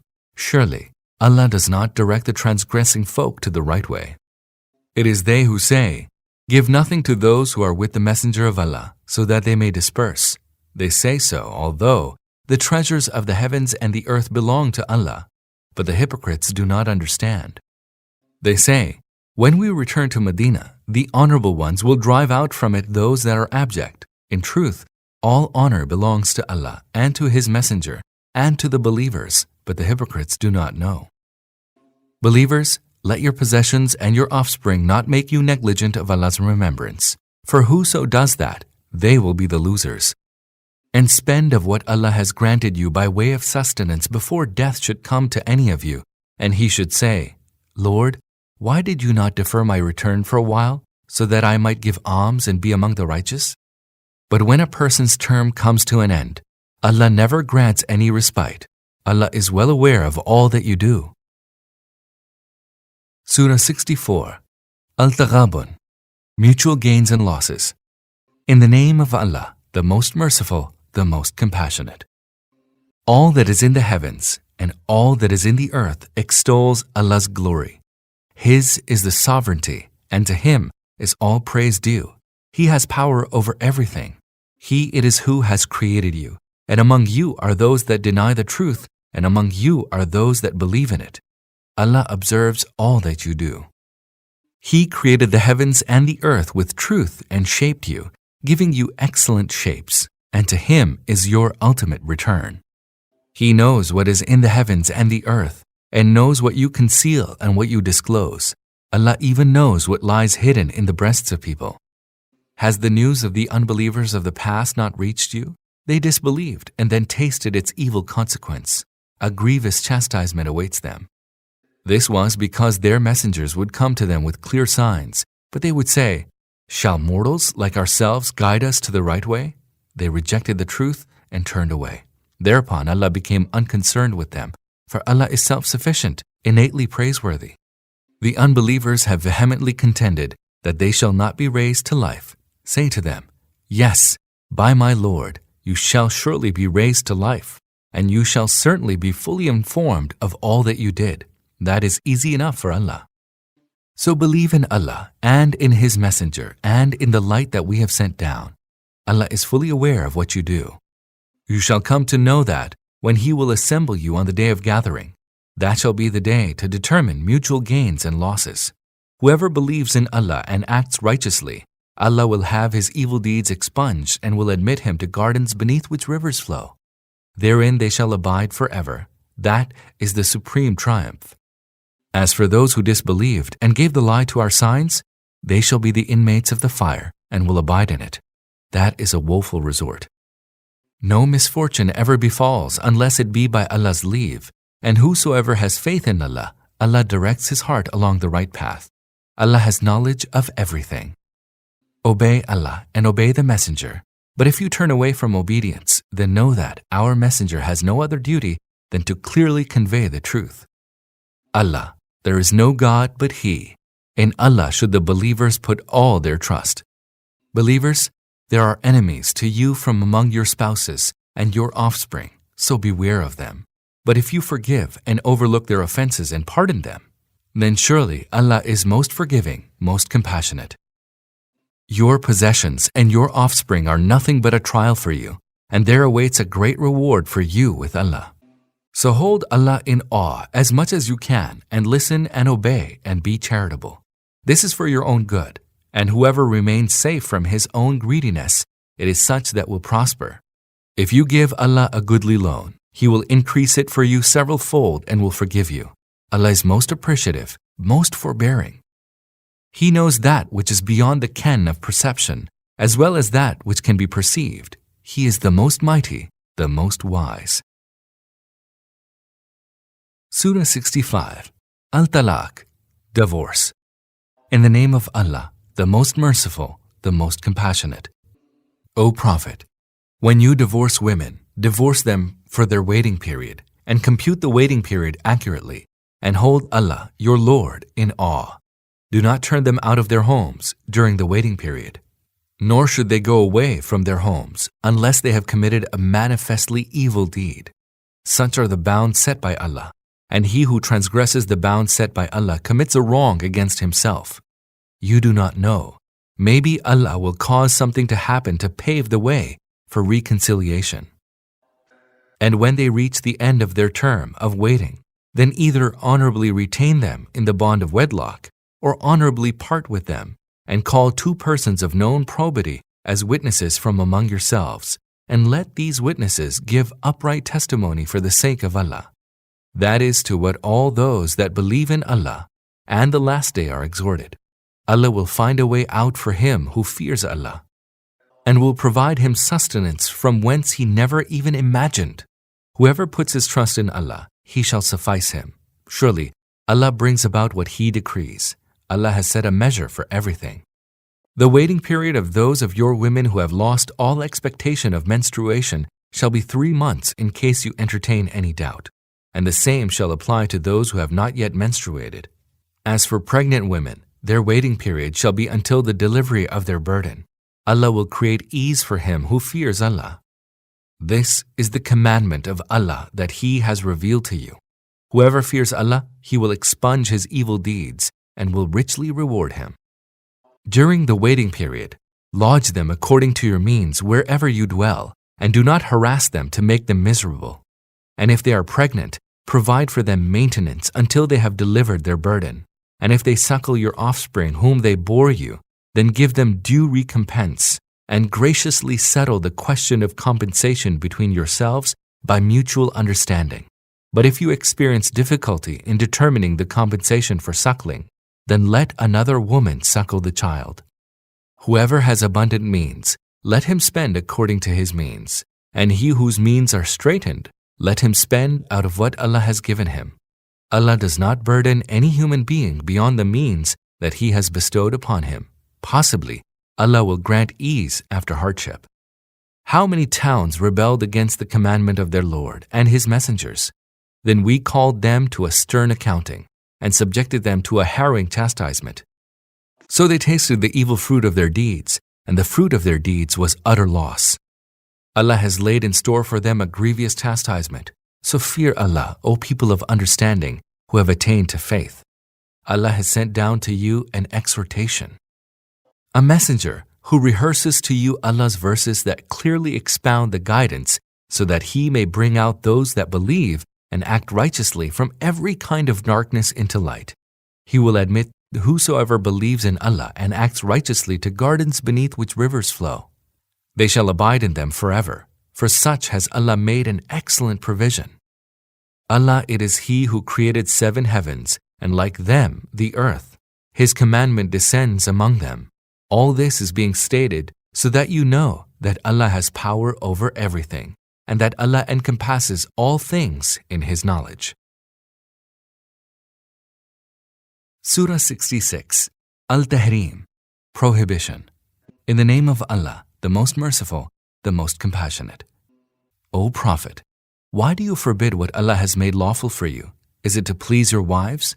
Allah is most forgiving, most compassionate. Allah has prescribed for you a way for the absolution of your oaths. Allah is your guardian. He is all-knowing, most wise. The Prophet confided something to one of his wives, and then she disclosed it to another. So after Allah revealed to the Prophet that she had disclosed that secret, He made a part of it known to her, and passed over a part of it. And when He told her about this, i.e., that she had disclosed the secret entrusted to her, she asked, "Who informed you of this?" He said, "I was told of it by He who is all-knowing, all-aware." If the 2 of you turn in repentance to Allah, that is better for you, for the hearts of both of you have swerved from the straight path. But if you support one another against the Prophet, then surely Allah is his protector, and after that, Gabriel and all righteous believers and the angels are all his supporters. Maybe if he were to divorce you, your Lord might grant him in exchange wives better than you. Those who truly submit to Allah are full of faith, obedient, disposed to repentance, and given to worship and fasting, both previously wedded ones and virgins. Believers, guard yourselves and your kindred against a fire whose fuel is human beings and stones, a fire held in the charge of fierce and stern angels who never disobey what He has commanded them, and always do what they are bidden. It will then be said, "Unbelievers, make no excuses today. You are being recompensed for nothing else but your deeds." Believers, turn to Allah in sincere repentance. maybe your Lord will expunge your evil deeds and admit you to the gardens beneath which rivers flow. This will be on the day when Allah will not disgrace the Prophet and those who have embraced faith and are with him. Their light will be running before them, and on their right hands they will say, Our Lord, perfect for us our light and forgive us. Surely you have power over everything. O Prophet, strive against the unbelievers and the hypocrites, and be severe with them. Hell shall be their resort. What a grievous end! Allah has set forth for the unbelievers the parable of the wives of Noah and Lot. They were wedded to two of our righteous servants, but each acted treacherously with her husband, and their husbands could be of no avail to them against Allah. The two of them were told, Enter the fire with all the others who enter it. Allah has set forth for the believers the parable of Pharaoh's wife. She prayed, My Lord, build for me a house with you in paradise and deliver me from Pharaoh and his misdeeds, and deliver me from the iniquitous people. Allah has also set forth the parable of Mary, the daughter of Imran, who guarded her chastity, and into whom we breathed of our spirit, and who testified to the words of her Lord and his books. She was among the obedient. Surah 67, Al-Mulk, Dominion. In the name of Allah, the most merciful, the most compassionate. Blessed is he in whose hand is the dominion of the universe, and who has the power over everything. Who created death and life that he might try you as to which of you is better indeed. He is the most mighty, the most forgiving. Who created the seven heavens one upon another. You will see no incongruity in the merciful one's creation. Turn your vision again. Can you see any flaw? Then turn your vision again, and then again. In the end, your vision will come back to you, worn out and frustrated. We have adorned the lower heaven with lamps and have made them a means to drive away the Satans. We have prepared for them the chastisement of the blazing fire. The chastisement of hell awaits those who disbelieve in their Lord. What a wretched destination. When they will be cast into it, they will hear it roar as it boils. As though it will burst with rage, every time a multitude is cast into it, its keepers will ask them, Did no warner come to you? They will say, Yes, a warner came to us, but we gave the lie to him and said, Allah has revealed nothing. You are surely in huge error. They will say, If we had only listened and understood, we would not be among the inmates of the blazing fire. Thus will they confess their sins. Damned are these inmates of the blazing fire. Surely, forgiveness and a mighty reward await those who fear Allah without seeing Him. Whether you speak in secrecy or aloud, it is all the same to Allah. He even knows the secrets that lie hidden in the breasts of people. Would He not know He who has created when He is all subtle, all aware? He it is who made the earth subservient to you. So traverse in its tracks and partake of the sustenance He has provided. To Him will you be resurrected. Do you feel secure that He who is in the heaven will not cause the earth to cave in with you, and then suddenly it will begin to rock violently? Do you feel secure that He who is in the heaven will not let loose upon you a storm of stones? Then shall you know what my warning is like. Those who came before them also gave the lie to the messengers. Then how awesome was my chastisement? Have they not seen birds above them spreading and closing their wings, with none holding them except the Merciful One? He oversees everything. إن الكافرون إلا في غرور. Which is your army that will come to your aid against the merciful Lord? But the unbelievers are in utter delusion. Who shall provide for you if He withholds His sustenance? Nay, but they persist in rebellion and aversion. Who is better guided, he who walks groveling on his face, or he who walks upright on a straight path? Say, He it is who has brought you into being, and has given you hearing and sight, and has given you hearts to think and understand. How seldom do you give thanks? Say, Allah it is who multiplied you in the earth, and to Him you will be mustered. They say, If you are truthful, tell us, when will this promise of the hereafter be fulfilled? Say, Allah alone knows about that, and I am no more than a plain warner. When they will see it near at hand, the faces of all those who had denied it will be distraught, and then they will be told, This is the doom which you used to ask for. Say to them, did you ever consider whether Allah destroys me and those that are with me, or shows mercy to us, who can protect the unbelievers from a grievous chastisement? Say to them, He is merciful, and it is in Him that we believe, and it is in Him that we put all our trust. Soon will you know who is in manifest error. Say to them, did you even consider if all the water that you have in the wells were to sink down into the depths of the earth, who will produce for you clear flowing water? Surah 68, Al-Qalam, the pen. In the name of Allah, the most merciful, the most compassionate. Noon, by the pen and what the scribes write. By your Lord's grace, you are not afflicted with madness. And surely, yours shall be a never-ending reward. And you are certainly on the most exalted standard of moral excellence. So you will soon see, and they too will see. Which of you is afflicted with madness?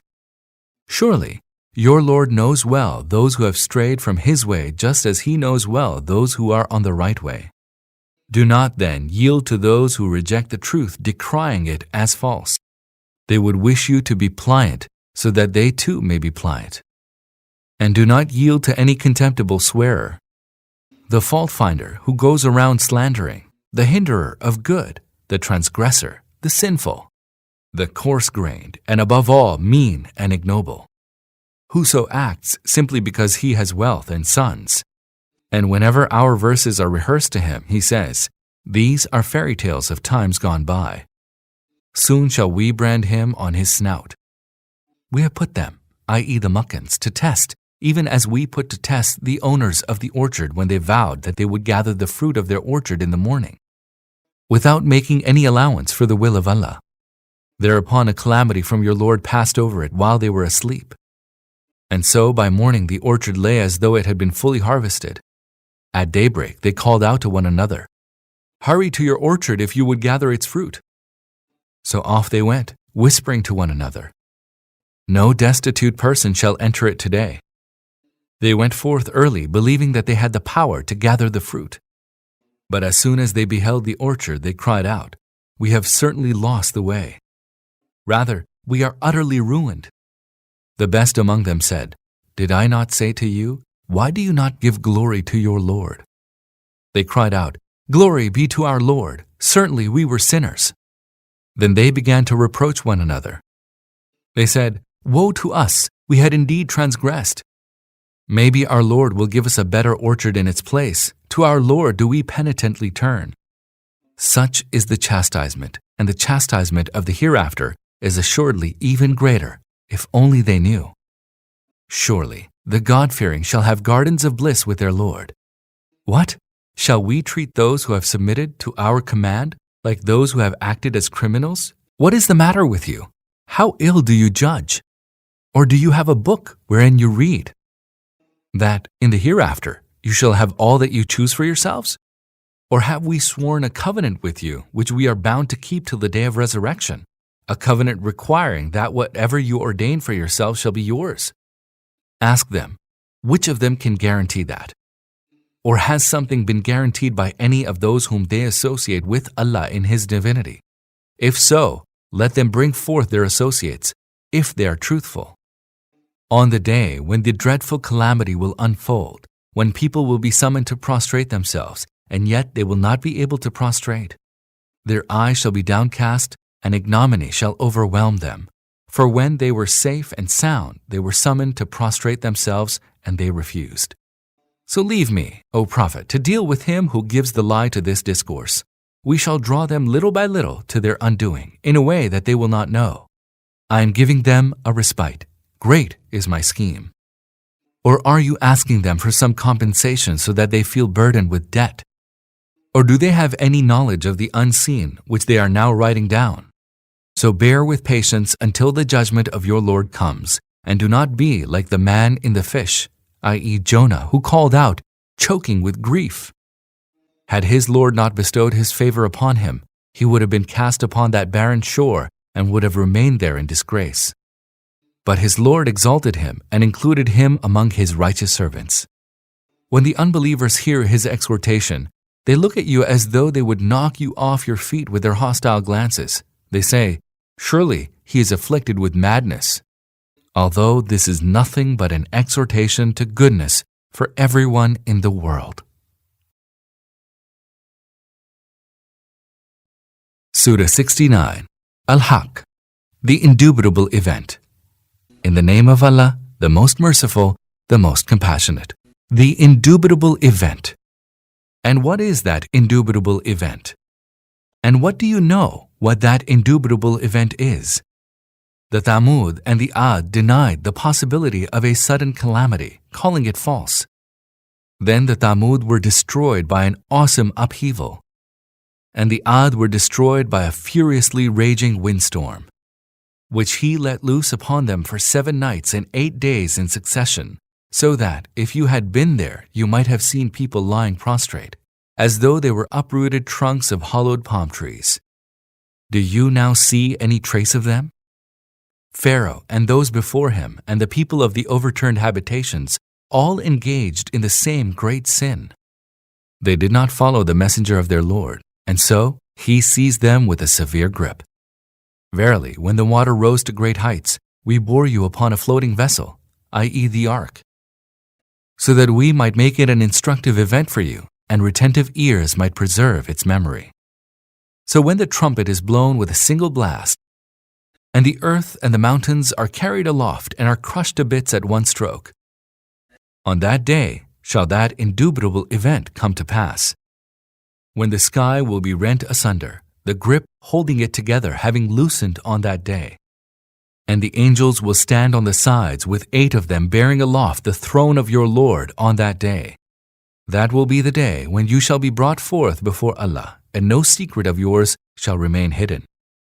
On that day, he whose record is given to him in his right hand will say, "Lo, read my record." Verily, I was sure that I would be handed over my account. Then he shall find himself in a life of bliss, in a lofty garden, the clusters of whose fruit will be hanging low to be within reach of the inmates of paradise. They will be told, "Eat and drink with good cheer as a reward for the good deeds you did in the days that have passed by." As for him whose record will be given to him in his left hand, he will exclaim, "Would that I had never been given my record, and had not known my account. Oh, would that the death that came to me in the world had made an end of me. My riches have not availed me, and my authority has vanished. A command will be issued, seize him and shackle him, then cast him in the fire, then fasten him with a chain 70 cubits long. He would not believe in Allah, the Most Great, nor would he urge the feeding of the poor. Today he has been left here friendless, and has no food except the filth from the washing of wounds, which only the sinners will eat. But no, I swear by what you see, and by what you do not see, that this is the speech of an honorable messenger, not the speech of a poet. Little do you believe. Nor is this the speech of a soothsayer. Little do you reflect. It has been revealed by the Lord of the universe. And if he, i.e. the Prophet, had forged this discourse and thereafter ascribed it to us, we would surely have seized him by the right hand, and then severed his life vein, and not one of you would have been able to withhold us from doing so. Surely it is a good counsel for the God-fearing. We certainly know that some among you will give the lie to it, and surely it will be a cause of regret for the unbelievers. Certainly it is a truth of absolute certainty. So glorify the name of your Lord, Most Great.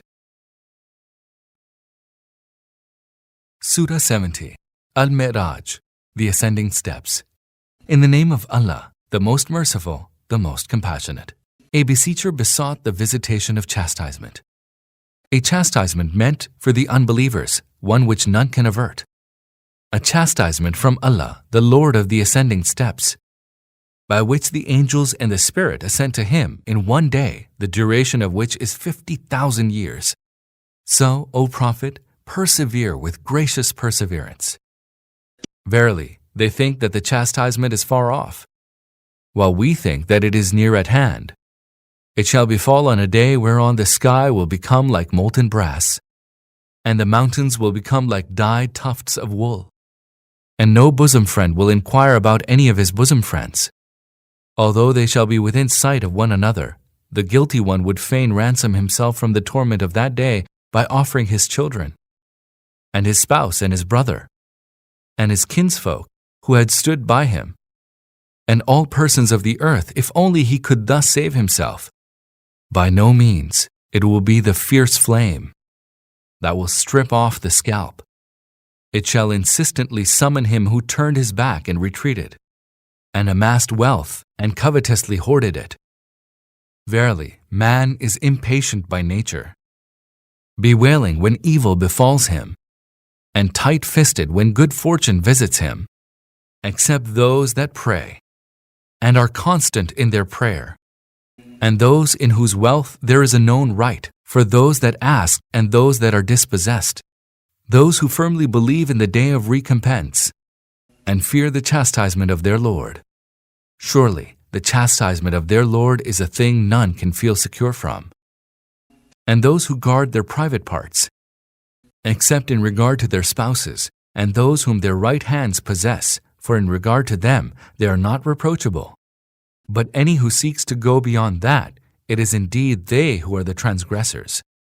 And those who fulfill their trusts and their covenants, and those who are upright in their testimonies, and who take due care of their prayer, all these shall live honorably in the gardens. But what is the matter with the unbelievers who are hurrying towards you, in crowds both on the right and on the left?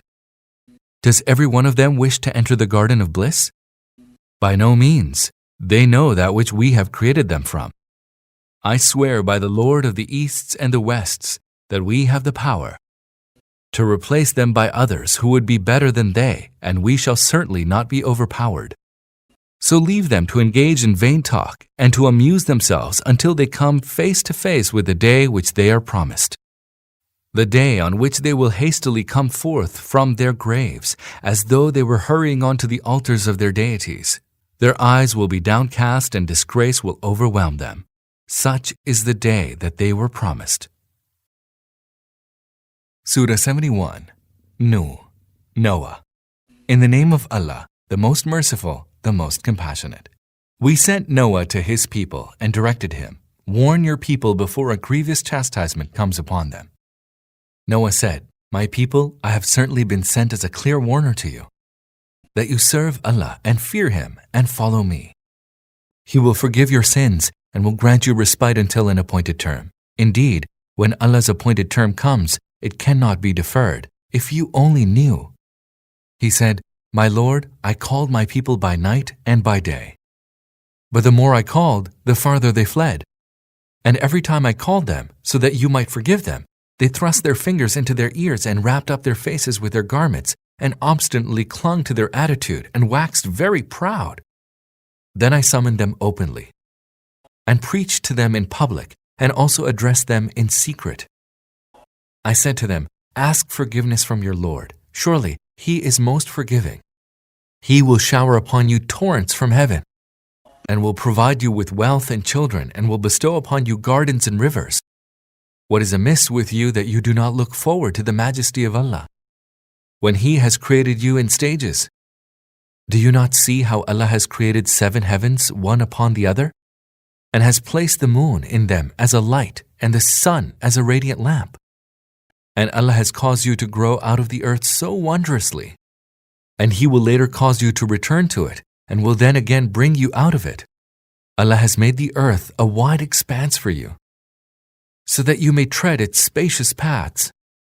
Noah said, My Lord, they did not pay heed to what I said, and followed those nobles whose possession of wealth and children has led them to an even greater loss. They contrived a plot of great magnitude.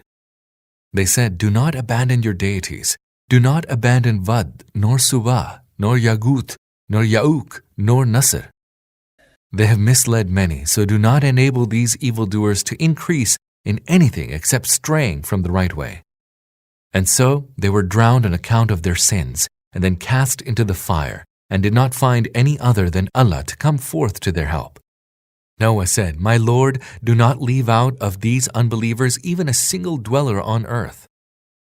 For certainly, if you should leave them alive, they will mislead your servants and will beget none but sinners and utter unbelievers. My Lord, forgive me and my parents, and whoever enters my house as a believer, and forgive all believers, both men and women, and do not increase the wrongdoers in anything except perdition. Surah 72. Al-Jinn, the Jinn. In the name of Allah, the most merciful, the most compassionate. Say, O Prophet, it was revealed to me that a band of jinn attentively listened to the recitation of the Quran, and then went back to their people and said, We have indeed heard a wonderful Quran which guides to the right way, so we have come to believe in it, and we will not associate aught with our Lord in His divinity. And that He, exalted be His Majesty, has not taken to Himself either a wife or a son. And that the foolish among us have been wont to say outrageous things about Allah, and that we had thought that men and jinn would never speak a lie about Allah, and that some from among the humans used to seek protection of some among the jinn, and thus they increased the arrogance of the jinn, and that they thought, even as you thought, that Allah would never raise anyone as a messenger, and that we tried to pry the secrets of the heaven, but we found it full of terrible guards and shooting meteors, and that we would take up stations in the heaven to try to hear, but anyone who now attempts to listen finds a shooting meteor in wait for him. And that we do not know whether evil is intended for those on the earth or whether their Lord intends to direct them to the right way. And that some of us are upright and some of us are otherwise, for we follow widely divergent paths. And that we thought that we will neither be able to frustrate Allah on earth nor frustrate Him by flight. And that when we heard the teaching of the right way, we came to believe in it. He who believes in his Lord shall have no fear of suffering loss or being subjected to any injustice. And that among us, some are Muslims, those who have submitted to Allah, and some of us are deviant. So those who became Muslims found the right course. But those who deviated from the truth will be the fuel for hell.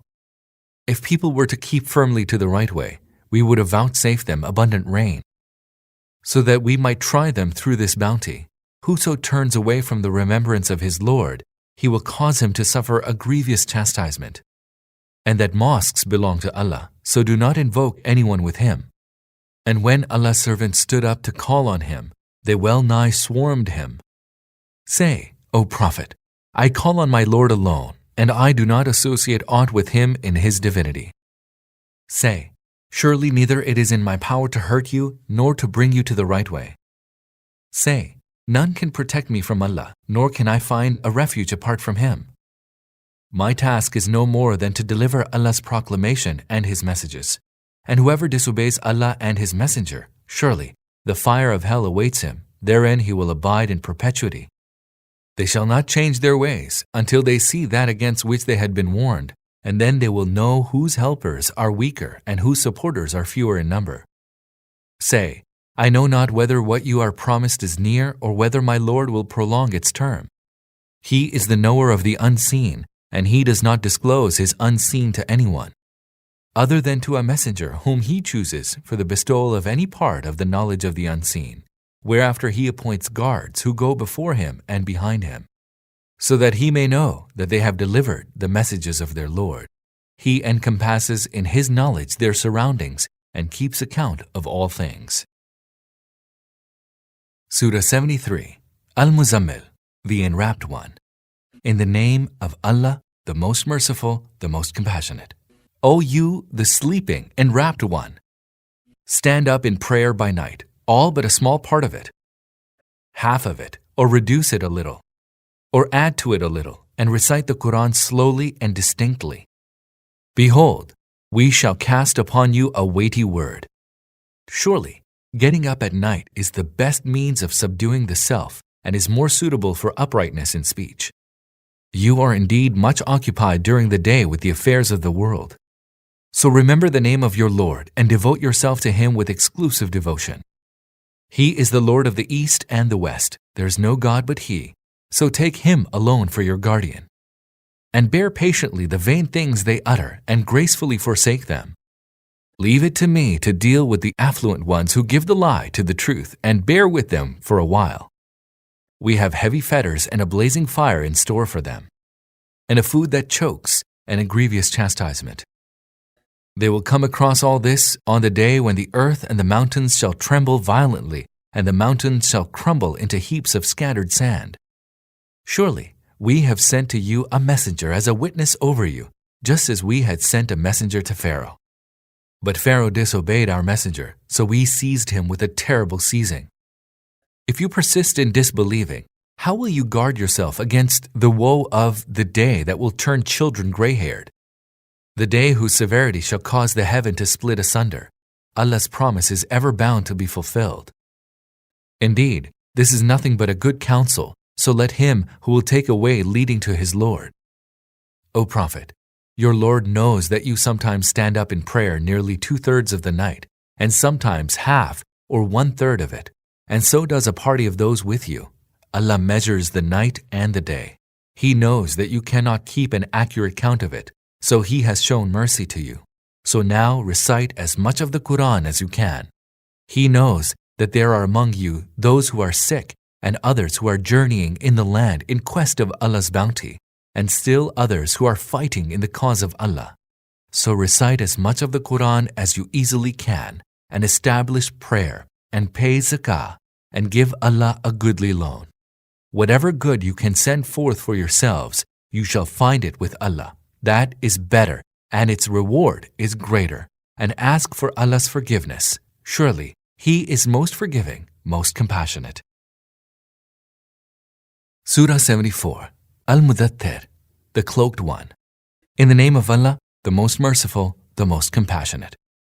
O you enveloped in your cloak, arise and warn, and magnify the glory of your Lord, and purify your robes, and shun uncleanness, and bestow not favor in order to seek from others a greater return, and persevere for your Lord's sake. When the trumpet shall be sounded, that will surely be a hard day, not an easy day for the unbelievers.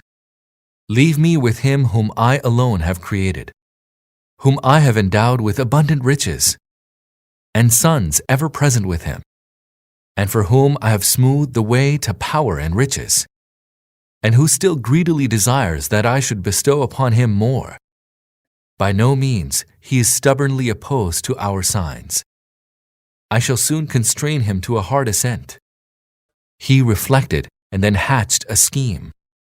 Ruin seize him. How did he hatch a scheme? Again, ruin seize him. How did he hatch a scheme? He looked at others, then frowned and scowled. Then he retreated and waxed proud, and said, This Quran is merely a sorcery of yore. This is nothing but the word of a mere mortal. Him shall I soon roast in hell. And what do you know what hell is? It spares nothing. It leaves nothing intact. It scorches even the skin. Over it are 19 keepers. We have appointed none but angels as the keepers of the fire, and we have not made their number but as a trial for the unbelievers, so that those who have been endowed with the book will be convinced and the believers' faith will increase, and neither those who have been endowed with the book nor the believers will fall into any doubt. As for those in whose hearts there is a sickness, as well as the unbelievers, they will say, What did Allah aim at by this strange parable? Thus does Allah let whomsoever He pleases to go astray, and directs whomsoever He pleases to the right way. And none knows the hosts of your Lord but He, and hell has only been mentioned here, that people may take heed. Nay, by the moon, and by the night when it recedes, and by the day when it dawns with its radiance. Surely, hell is one of the greatest signs, a warning to humankind, a warning to every one of you, whether he would like to come forward or lag behind. Each one is a hostage to one's deeds, save the people of the right hand, who shall be in the gardens and shall ask, About the guilty ones, what drove you to hell? They will answer, We were not among those who observed prayer, and we did not feed the poor, And we indulged in vain talk with those who indulged in vain talk.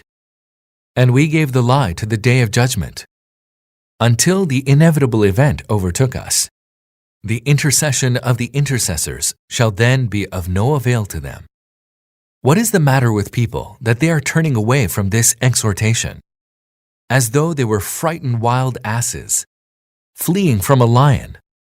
No, indeed, each one of them desires that open letters be sent to each of them. No, indeed, the truth is that they have no fear of the hereafter. Nay, this is an exhortation, so whoever wills may benefit from it. But they will not benefit from it unless Allah Himself so wills. He is worthy to be feared, and He is worthy to forgive those that fear Him. Surah 75, Al-Qiyamah, the Resurrection. In the name of Allah, the most merciful, the most compassionate. Nay, I swear by the day of resurrection. And nay, I swear by the self-reproaching soul. Does man imagine that we will not be able to bring his bones together again? Yes, indeed, we have the power to remold even his fingertips. But man desires to persist in his evil ways. He asks, when will the day of resurrection be? When the sight is dazed, and the moon is eclipsed, and the sun and the moon are joined together. On that day will man say, whither the refuge? No, there is no refuge. With your Lord alone will be the retreat that day. On that day will man be apprised of his deeds, both the earlier and the later. But lo, man is well aware of himself, even though he might make up excuses. O Prophet, do not stir your tongue hastily to commit the revelation to memory. Surely, it is for us to have you commit it to memory and to recite it. And so, when we recite it, follow its recitation attentively. Then it will be for us to explain it. Nay, the truth is that you love ardently the good of this world that can be obtained hastily, and are oblivious of the hereafter. Some faces on that day will be fresh and resplendent, and will be looking towards their Lord. And some faces on that day will be gloomy, believing that a crushing calamity is about to strike them. Nay, when a man's soul reaches up to the throat, and it is said, is there any enchanter who can step forward and help by his chanting? And he realizes that the hour of parting is come, and Qaf is intertwined with Qaf. On that day, you will be driven to your Lord. But he did not verify the truth, nor did he observe prayer. On the contrary, he gave the lie to the truth and turned his back upon it. Then he went back to his kinsfolk elated with pride. This attitude is worthy of you, altogether worthy. Again, it is worthy of you, altogether worthy. Does man think that he will be left alone, unquestioned? Was he not a drop of ejaculated semen? Then he became a clot, and then Allah made it into a living body and proportioned its parts. And then He made of him a pair, male and female. Does He then not have the power to bring back the dead to life? Surah 76, Al-Dahr, Time. In the name of Allah, the most merciful, the most compassionate. Was there a period of time when man was not even worthy of a mention? Verily, we created man out of a drop of intermingled sperm, so that we might try him, and we therefore endowed him with hearing and sight. Surely, we showed him the right path, regardless of whether he chooses to be thankful or unthankful to his Lord. For the unbelievers, we have kept ready chains and fetters and a blazing fire. The virtuous shall drink from a cup tempered with camphor water. This will be a gushing spring wherefrom Allah's servants shall drink wine, a spring from which they will take out channels wherever they wish. These will be the ones who fulfill their vows and dread the day whose woe shall be spread far and wide. Those who for the love of Him feed the needy and the orphan and the captive, saying, we feed you only for Allah's sake. We do not seek of you any recompense or thanks. We fear from our Lord a day that shall be long and distressful. So Allah shall guard them against the woe of that day, and will procure them freshness and joy. and will reward them for their steadfastness with paradise and robes of silk. There they will recline on elevated couches and will be subjected neither to the burning heat of the sun nor to bitter cold. The shades of paradise will bend over them, and its fruits will be brought within their easy reach. And there shall be passed around them vessels of silver and goblets of crystal. Goblets bright as crystal, but made of silver, filled to exact measure. Therein they shall be served a cup flavored with ginger, drawn from a spring in paradise called Salsabil. There boys of everlasting youth shall go about attending them. When you see them, you would think that they are scattered pearls. Whitherto you look around, you will see an abundance of bliss and the glories of a great kingdom. They, i.e. the virtuous, shall be attired in garments of fine green silk and rich brocade, and will be adorned with bracelets of silver. Their Lord will give them a pure wine to drink.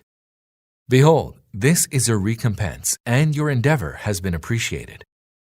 O Prophet, indeed, we have revealed the Quran to you in portions. So persevere with the command of your Lord, and do not pay any heed to the wicked and the unbelieving. And remember the name of your Lord morning and evening, and prostrate yourself before him at night, and extol his glory during the long watches of the night. Verily, they love the good of this world that is hastily obtainable, and are oblivious of the burdensome day ahead of them. We created them and strengthened their joints, and whenever we wish, we can change their faces entirely. Verily, this is an exhortation, so let him whoso will take away to his Lord. But your willing shall be of no avail until Allah himself so wills. Surely Allah is all-knowing, most wise. He admits to his mercy whomsoever he pleases. As for the wrongdoers, he has prepared for them a grievous chastisement. Surah 77, Al-Mursalat, those sent forth. In the name of Allah, the most merciful, the most compassionate. By the winds sent forth in quick succession, which then blow tempestuously, and raise clouds and scatter them around, then winnow them thoroughly, and then cast Allah's remembrance in people's hearts, to serve as an excuse or a warning. Surely, what you are promised shall come to pass. So when the stars are extinguished, and the sky is rent asunder, and the mountains are blown away, and the appointed time to bring the messengers together arrives, then shall the promised event come to pass. To which day has this task been deferred? To the day of judgment. What do you know what the day of judgment is? Woe on that day to those that give the lie to the truth. Did we not destroy many a nation of the earlier times? And we shall cause those of later times to follow them. Thus do we deal with the guilty. Woe on that day to those that give the lie to the truth. Did we not create you of a mean fluid, which we then placed in a secure repository, until an appointed time? See that we had the power to do so. Great indeed is our power to do what we will. Woe on that day to those that give the lie to the truth. Did we not make the earth a receptacle for the living and the dead? And did we not firmly fix towering mountains on it, and give you sweet water to drink? Woe on that day to those that give the lie to the truth. Proceed now towards that which you were wont to deny as false. Proceed towards the three-pronged shadow, which neither provides cooling, shade, nor protection against the flames. It indeed throws up sparks like castles, which seem as though they are yellow-colored camels. Woe on that day to those that give the lie to the truth. That will be the day on which they will not be able to utter a word, nor will they be allowed to proffer excuses. Woe on that day to those that give the lie to the truth. That is the day of judgment on which we have assembled you, as well as all those who went before you. So if you have any ploy, try it against me. Woe on that day to those that give the lie to the truth.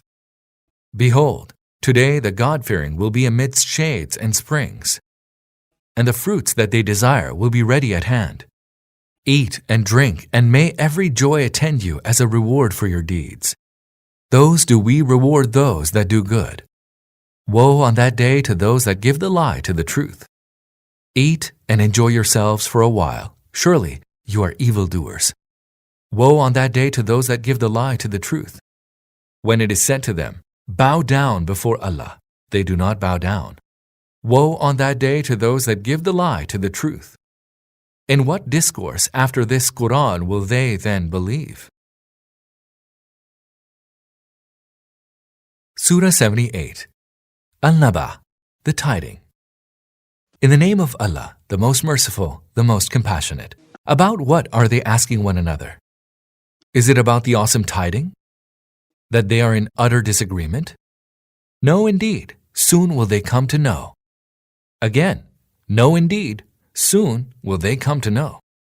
Have we not spread the earth like a bed, and fixed the mountains like pegs, and created you in pairs as men and women, and made your sleep a means of repose, and made the night a covering, and made the day to seek livelihood, and built above you 7 strong firmaments, and placed therein a hot shining lamp, and sent down abundant water from the clouds, so that we may thereby bring forth grain and vegetation, and gardens dense with foliage.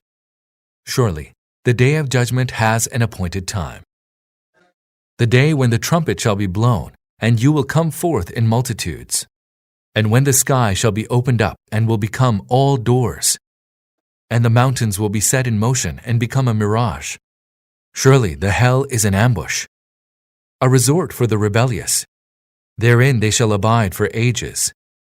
They shall taste in it no coolness nor any pleasant drink, save boiling water and wash of the wounds, a befitting recompense for their deeds. For indeed they did not look forward to any reckoning, and roundly denied our signs as false, and everything have we recorded in a book. So taste the fruit of your deeds, we shall only increase your torment. Surely the state of triumph awaits the God-fearing. Gardens and vineyards, and youthful maidens of like age, and an overflowing cup. Therein they shall hear no idle talk nor any falsehood. A recompense from your Lord and an ample reward. From the Lord of the heavens and the earth and of that which is between them, the most merciful Lord before whom none dare utter a word. The day when the Spirit and the angels are ranged row on row, none shall speak save he whom the merciful Lord will permit, and he too will speak what is right. That day is sure to come, so let him who will seek a resort with his Lord. Lo, we warn you of a chastisement near at hand, the day when a man will look on what his own hands have sent forth, and the unbelievers shall say, Oh, would that I were utter dust. Surah 79. Al-Nazi'at, the Soul Pluckers. In the name of Allah, the most merciful, the most compassionate, by those angels that pluck out the soul from depths, and gently take it away, and by those that speedily glide along the cosmos, and vie with the others in carrying out their Lord's behests, and then manage the affairs of the universe according to their Lord's commands. The day when the quaking will cause a violent convulsion, and will be followed by another quaking. On that day some hearts shall tremble with fright, and their eyes shall be downcast with dread. They say, Shall we indeed be restored to life, even after we have been reduced to bones, hollow and rotten? They say, That will then be a return with a great loss. Surely they will need no more than a single stern blast, and lo, they will all be in the open plain. Has Moses' story reached you, when his Lord called him in the sacred valley of Tuwa, and directed him, Go to Pharaoh, he has rebelled, and say to him, Are you willing to be purified, that I may direct you to your Lord, and then you hold him in awe? Then Moses went to Pharaoh and showed him the great sign, but he denied it as false and disobeyed. And then he turned back to have recourse to his craftiness, and gathered his people and declared, I am the supreme Lord of you all. Thereupon Allah seized him for the chastisement of the world to come as well as of the present. Surely there is a greater lesson in it for whoever would fear Allah. Is it harder to create you or the heaven? But Allah built it, and raised its vault high and proportioned it, and covered its night with darkness, and brought forth from it its day, and thereafter spread out the earth, and brought out of it its water and its pasture, and firmly fixed in it mountains. All this as provision for you and your cattle. But when the great calamity will come about, on the day when man will recall all his strivings, and hell will be brought in sight for anyone to see, then he who has transgressed and preferred the life of this world, most surely his abode shall be hell. But he who feared to stand before his Lord and restrained himself from evil desires, most surely his abode shall be paradise. They ask you about the hour. When will it be? What concern do you have to speak about that? Its knowledge rests with your Lord. You are only a warner to him who has a fear of it. On the day they see it, they will feel as though they had stayed in the grave no more than one evening or one morning. Surah 80. Abasa. He frowned. In the name of Allah, the most merciful, the most compassionate. He frowned and turned away. That the blind man came to him. How could you know? Perhaps he would cleanse himself. Or he might be mindful and good counsel might avail him. Now he who waxes indifferent, you attend to him. Though you are not to blame if he would not cleanse himself, but he who comes to you running and fears Allah, you pay no heed to him. No, indeed, this is only a reminder. So whoso wills may give heed to it. It is contained in scrolls highly honored, most exalted and purified, borne by the hands of scribes, noble and purified. Accursed be man, how stubbornly he denies the truth. Out of what did Allah create him? Out of a sperm drop did he create him, and then determined a measure for him, and then made the course of life easy for him. Then he caused him to die and brought him to the grave. And then, whenever he wishes, he will raise him back to life. Nay, but man did not fulfill what Allah had enjoined upon him. So let man just consider his food. We poured water, pouring it in great abundance, and cleaved the earth, cleaving it asunder. Then caused the grain to grow out of it, together with grapes and vegetables, and olives and palms, and dense orchards, and fruits and pastures. All this as a provision for you and your cattle. But when the deafening cry shall be sounded, on the day when each man shall flee from his brother, and his mother and his father, and his consort and his children, on that day each will be occupied with his own business, making him oblivious of all save himself. Some faces on that day shall be beaming with happiness, and be cheerful and joyous. Some faces on that day shall be dust-ridden, enveloped by darkness. These will be the unbelievers, the wicked. Surah 81. Al-Takwir, the folding up. In the name of Allah, the most merciful, the most compassionate. When the sun shall be folded up, when the stars shall scatter away, when the mountains shall be set in motion, when the 10 months pregnant camels shall be abandoned, when the savage beasts shall be brought together, when the seas shall be set boiling, when the souls shall be rejoined with their body, and when the girl child buried alive shall be asked, for what offense was she killed? And when the scrolls of men's deeds shall be unfolded, and when heaven is laid bare, and hell is stoked, and paradise brought nigh, then shall each person know what he has brought along. No, indeed, I swear by the alternating stars that hide, and by the night as it recedes, and the morn as it breeds. Verily, this is the word of a noble message-bearer, one mighty and held in honor with the Lord of the throne. There he is obeyed and held trustworthy. O people of Makkah, your companion is not mad, He indeed saw the message bearer on the clear horizon, nor does he grudge conveying this knowledge about the unseen. Nor is it a word of an accursed Satan. Whereto are you then heading? It is nothing but good counsel for everyone in the world, for every one of you who wishes to follow the straight way. But your wishing will not avail unless Allah, the Lord of the universe, so wishes.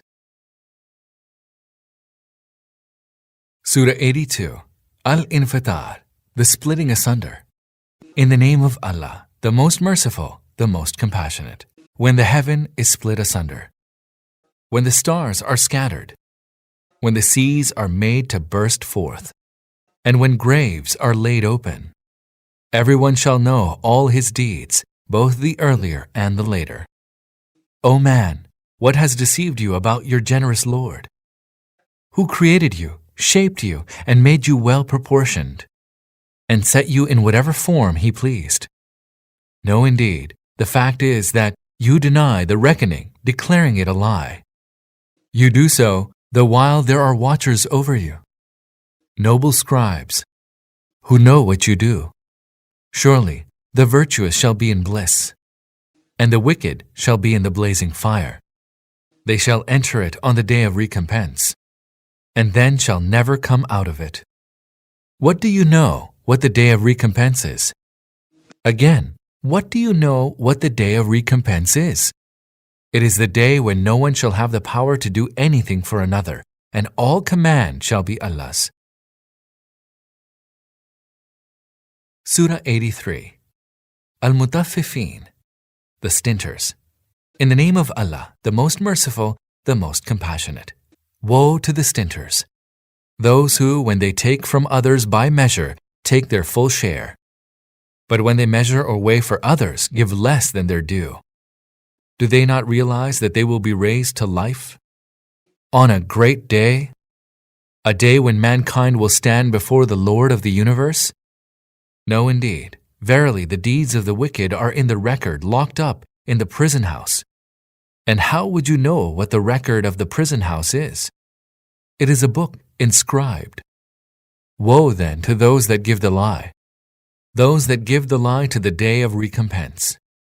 Yet none gives the lie to it except the transgressor immersed in sin, who, when our verses are recited to him, says, mere tales of olden times. No, indeed, the truth is that their hearts have become rusted on account of their evil deeds. No, indeed, on that day they will be screened off from seeing their Lord. And then they shall enter hell, whereafter they will be told, this is what you used to give the lie to. No, indeed, verily, the deeds of the virtuous shall be in the record of the exalted ones. And what do you know what the record of the exalted ones is? It is a book inscribed, which the angels placed near Allah to safeguard. Verily, the virtuous shall be in bliss, resting on couches, looking around. You shall see upon their faces the glow of bliss. They will be served a drink of the finest sealed wine, whose seal is musk, so let all aspirants aspire after that. A wine whose mixture is tasneem, a fountain at which the chosen ones shall drink. Behold, the wicked were wont to laugh at the believers. When they passed by them, they winked. And when they went back to their families, they went back jesting. And when they saw the believers, they said, Lo, these are the erring ones. They said so, although they had not been appointed watchers over them. But today the believers are laughing at the unbelievers. Seated upon their couches, they are looking around. Have the unbelievers been duly rewarded for their deeds? Surah 84, Al-Inshiqaq, the rending asunder. In the name of Allah, the most merciful, the most compassionate. When the sky is rent asunder, and hearkens to the command of its Lord, doing what it should, and when the earth is stretched out, and casts out what is within it and is emptied, and hearkens to the command of its Lord, doing what it should. O man, you are striving unto your Lord, and you will meet him. Whoever is given the record in his right hand shall be called to an easy accounting, and shall return to his people joyfully. But he who is given the record behind his back shall cry for perdition and will enter the blazing fire. He used to live joyfully among his people, thinking he would never revert to us. But no, how would he not revert? His Lord was ever watching him. Nay, I swear by the twilight, and by the night and what it enfolds, and by the moon when it reaches its fullness. You shall proceed onwards from stage to stage. So what is the matter with them that they do not believe? And when the Quran is recited to them, they do not prostrate themselves. Instead, the unbelievers reject it, calling it a lie. Allah knows best what they are accumulating in their record. So give them the good news of a painful chastisement. Except for those who believe and do good deeds, theirs shall be an unending reward. Surah 85, Al-Buruj, the castles. In the name of Allah, the most merciful, the most compassionate. By the heaven with its impregnable castles. By the promised day, and by the witness and what is witnessed.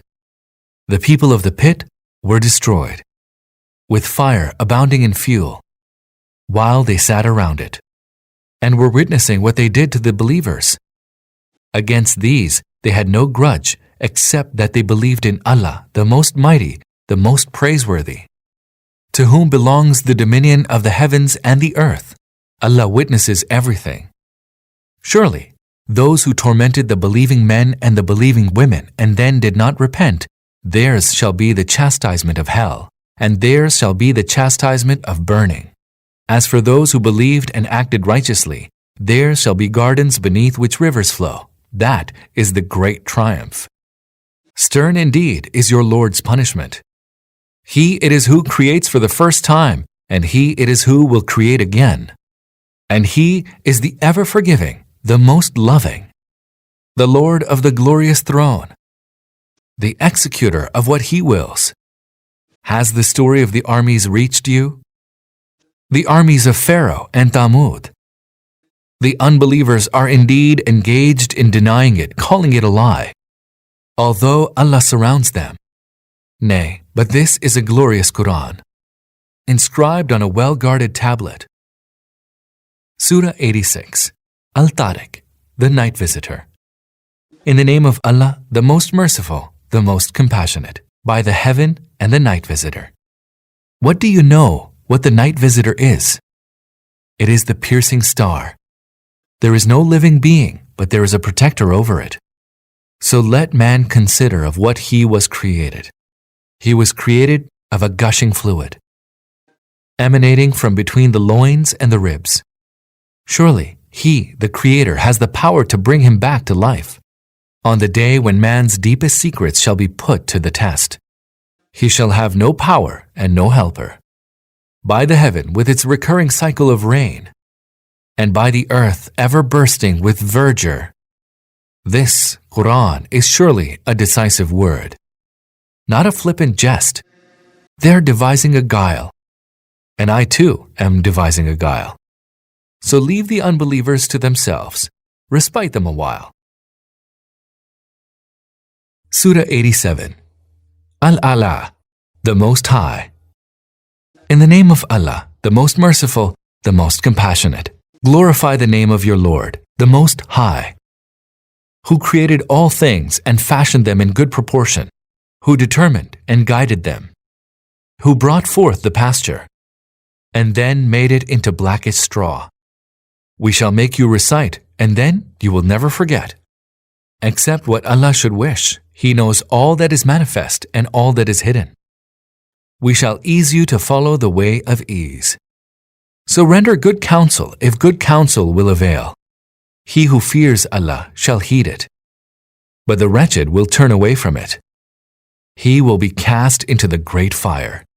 Then he will neither die in it nor live. He who purified himself shall prosper, remembering his Lord's name and praying. No, but you prefer the present life, whereas the hereafter is better and more enduring. This indeed was in the ancient scrolls, the scrolls of Abraham and Moses. Surah 88, Al-Ghashiyah, The overwhelming event. In the name of Allah, the most merciful, the most compassionate. Has the news of the overwhelming event reached you? Some faces that day shall be downcast with fear, be toiling and worn out. They shall burn in a scorching fire. Their drink shall be from a boiling spring. They shall have no food except bitter dry thorns that will neither nourish nor satisfy their hunger. On that very day, some faces shall be radiant with joy, well pleased with their striving. They will be in a lofty garden, wherein they shall hear no vain talk.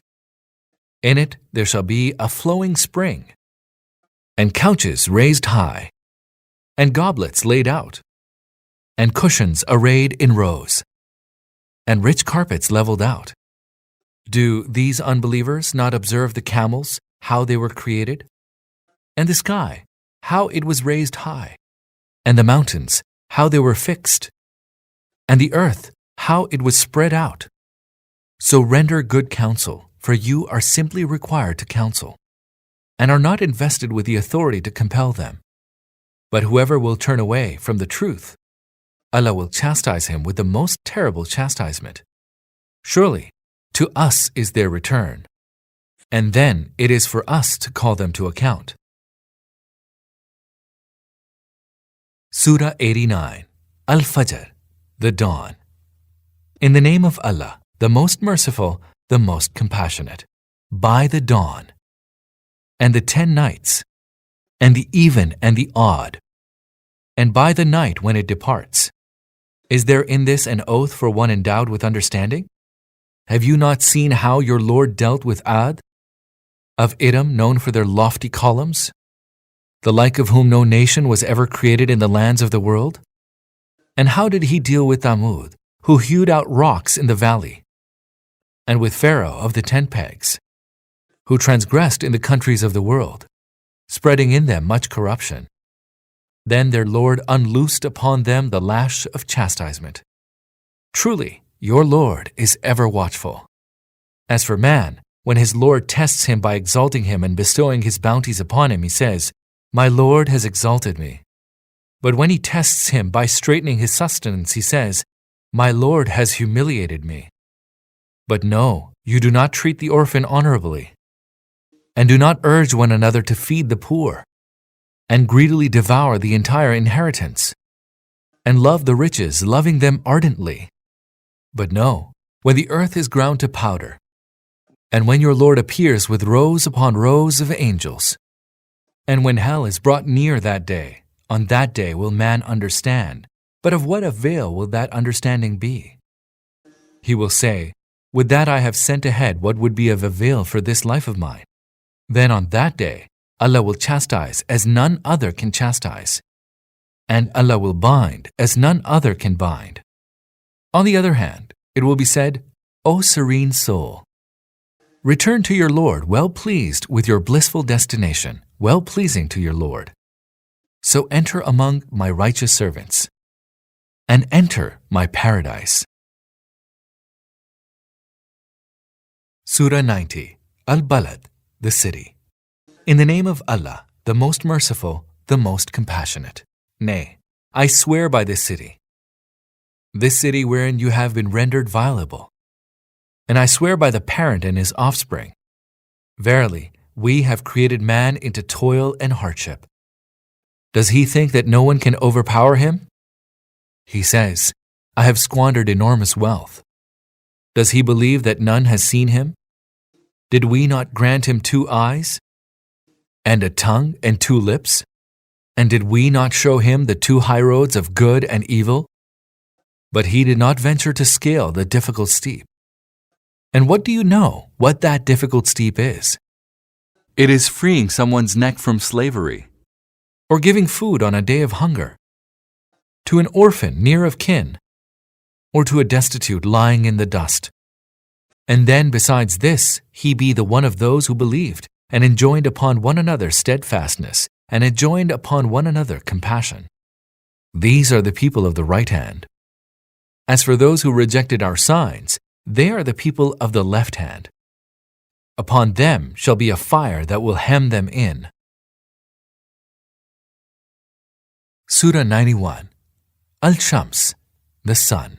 In the name of Allah, the most merciful, the most compassionate. By the sun and its heat and brightness, and by the moon as it follows it, and by the day as it displays the sun's glory, and by the night as it envelops the sun, and by the sky and by him who made it, and by the earth and by him who stretched it out, and by the soul and by him who perfectly proportioned it, and imbued it with the consciousness of its evil and its piety. He who purifies it will prosper, and he who suppresses it will be ruined. In their presumptuous insolence, the Thamud called the truth a lie, when their arch-criminal rose up in rage. Then Allah's messenger warned them, "Hands off the she-camel and her drink." But they rejected his statement as a lie and hamstrung the she-camel. For that crime, their Lord rumbled down upon them, utterly razing them to the ground. He has no fear of its sequel. Surah 92. Al-Layl, the night. In the name of Allah, the most merciful, the most compassionate. By the night when it enshrouds, and by the day when it breaks in its glory, and by him who created the male and the female. Surely your strivings are divergent. As for him who gave out his wealth for Allah's sake and abstained from disobeying him, and affirmed the truth of goodness, we shall facilitate for him the way to bliss. As for him who was a miser and behaved with aversion to Allah, and denied the truth of goodness, we shall facilitate for him the way to hardship, and his wealth shall be of no avail to him when he perishes. Surely it is for us to show the right way, and to us belong the next life and the present. I have now warned you of a blazing fire, where none shall burn except the most wicked, who rejected the truth, calling it falsehood, and turned his back on it. But the God-fearing shall be kept away from it. The God-fearing who spends his wealth to purify himself, not as payment for any favors that he received, but only to seek the good pleasure of his Lord Most High. He will surely be well pleased with him. Surah 93. Al-Duha, the forenoon. In the name of Allah, the most merciful, the most compassionate.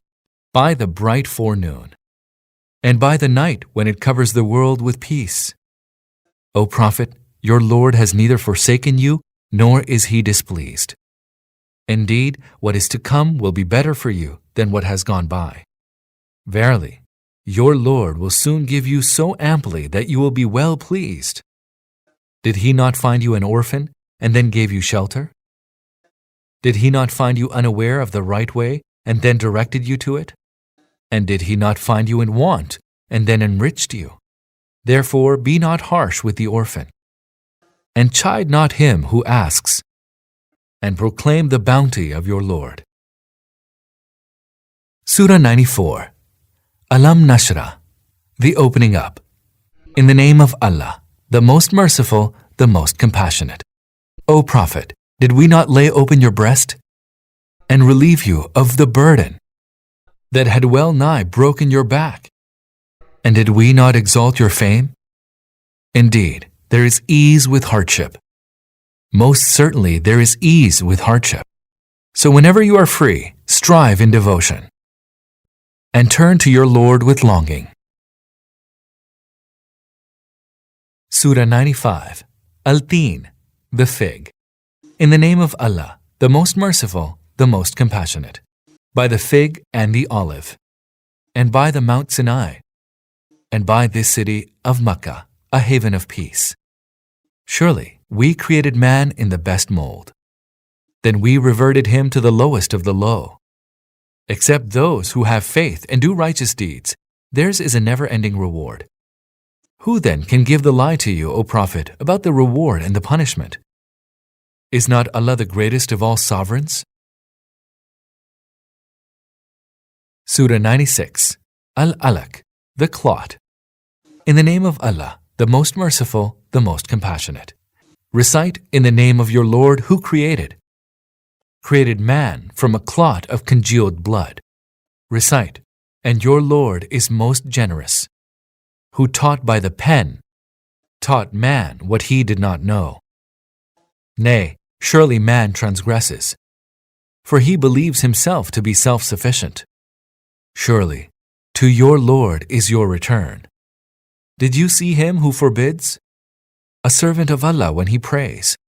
Did you consider, what if he is on the right way? And enjoins piety. Did you consider, what if he gives the lie to the truth and turns away from it? Does he not know that Allah sees everything? No, indeed. If he does not desist, we shall drag him by the forelock, by the lying forelock steeped in sin. So let him summon his helpmates. We too shall summon the guards of hell. No, not at all. Never obey him, but prostrate yourself and become nigh to your Lord. Surah 97, Al-Qadr, Power. In the name of Allah, the most merciful, the most compassionate. Behold, we revealed this Quran on the night of power. And what do you know what the night of power is? The night of power is better than 1,000 months. The angels along with the Spirit descend in it by the permission of their Lord with all kinds of decrees. All peace is that night until the rise of dawn. Surah 98, Al-Bayyinah, the clear proof. In the name of Allah, the most merciful, the most compassionate. Those who disbelieved, be they from the people of the book or from those who associated others with Allah in His divinity, will not desist from unbelief until the clear proof should come to them.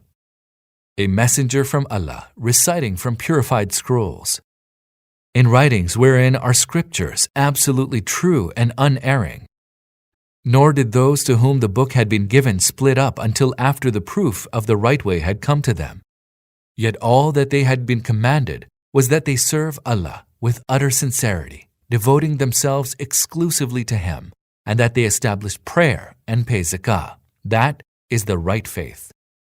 Those who disbelieved, be they from among the people of the book or among those who associated others with Allah in His divinity, shall be in the fire and will abide in it. They are the worst of creatures. With those that believe and work righteous deeds, they are the best of creatures.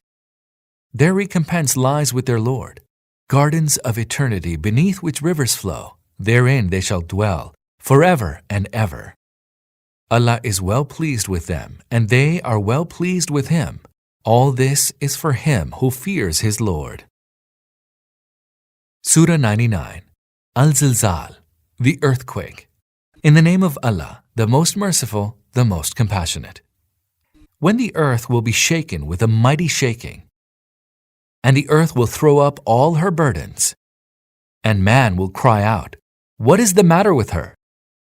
On that day it will relate all her news, for your Lord will have commanded her to do so. On that day people will go forth in varying states so that they be shown their deeds.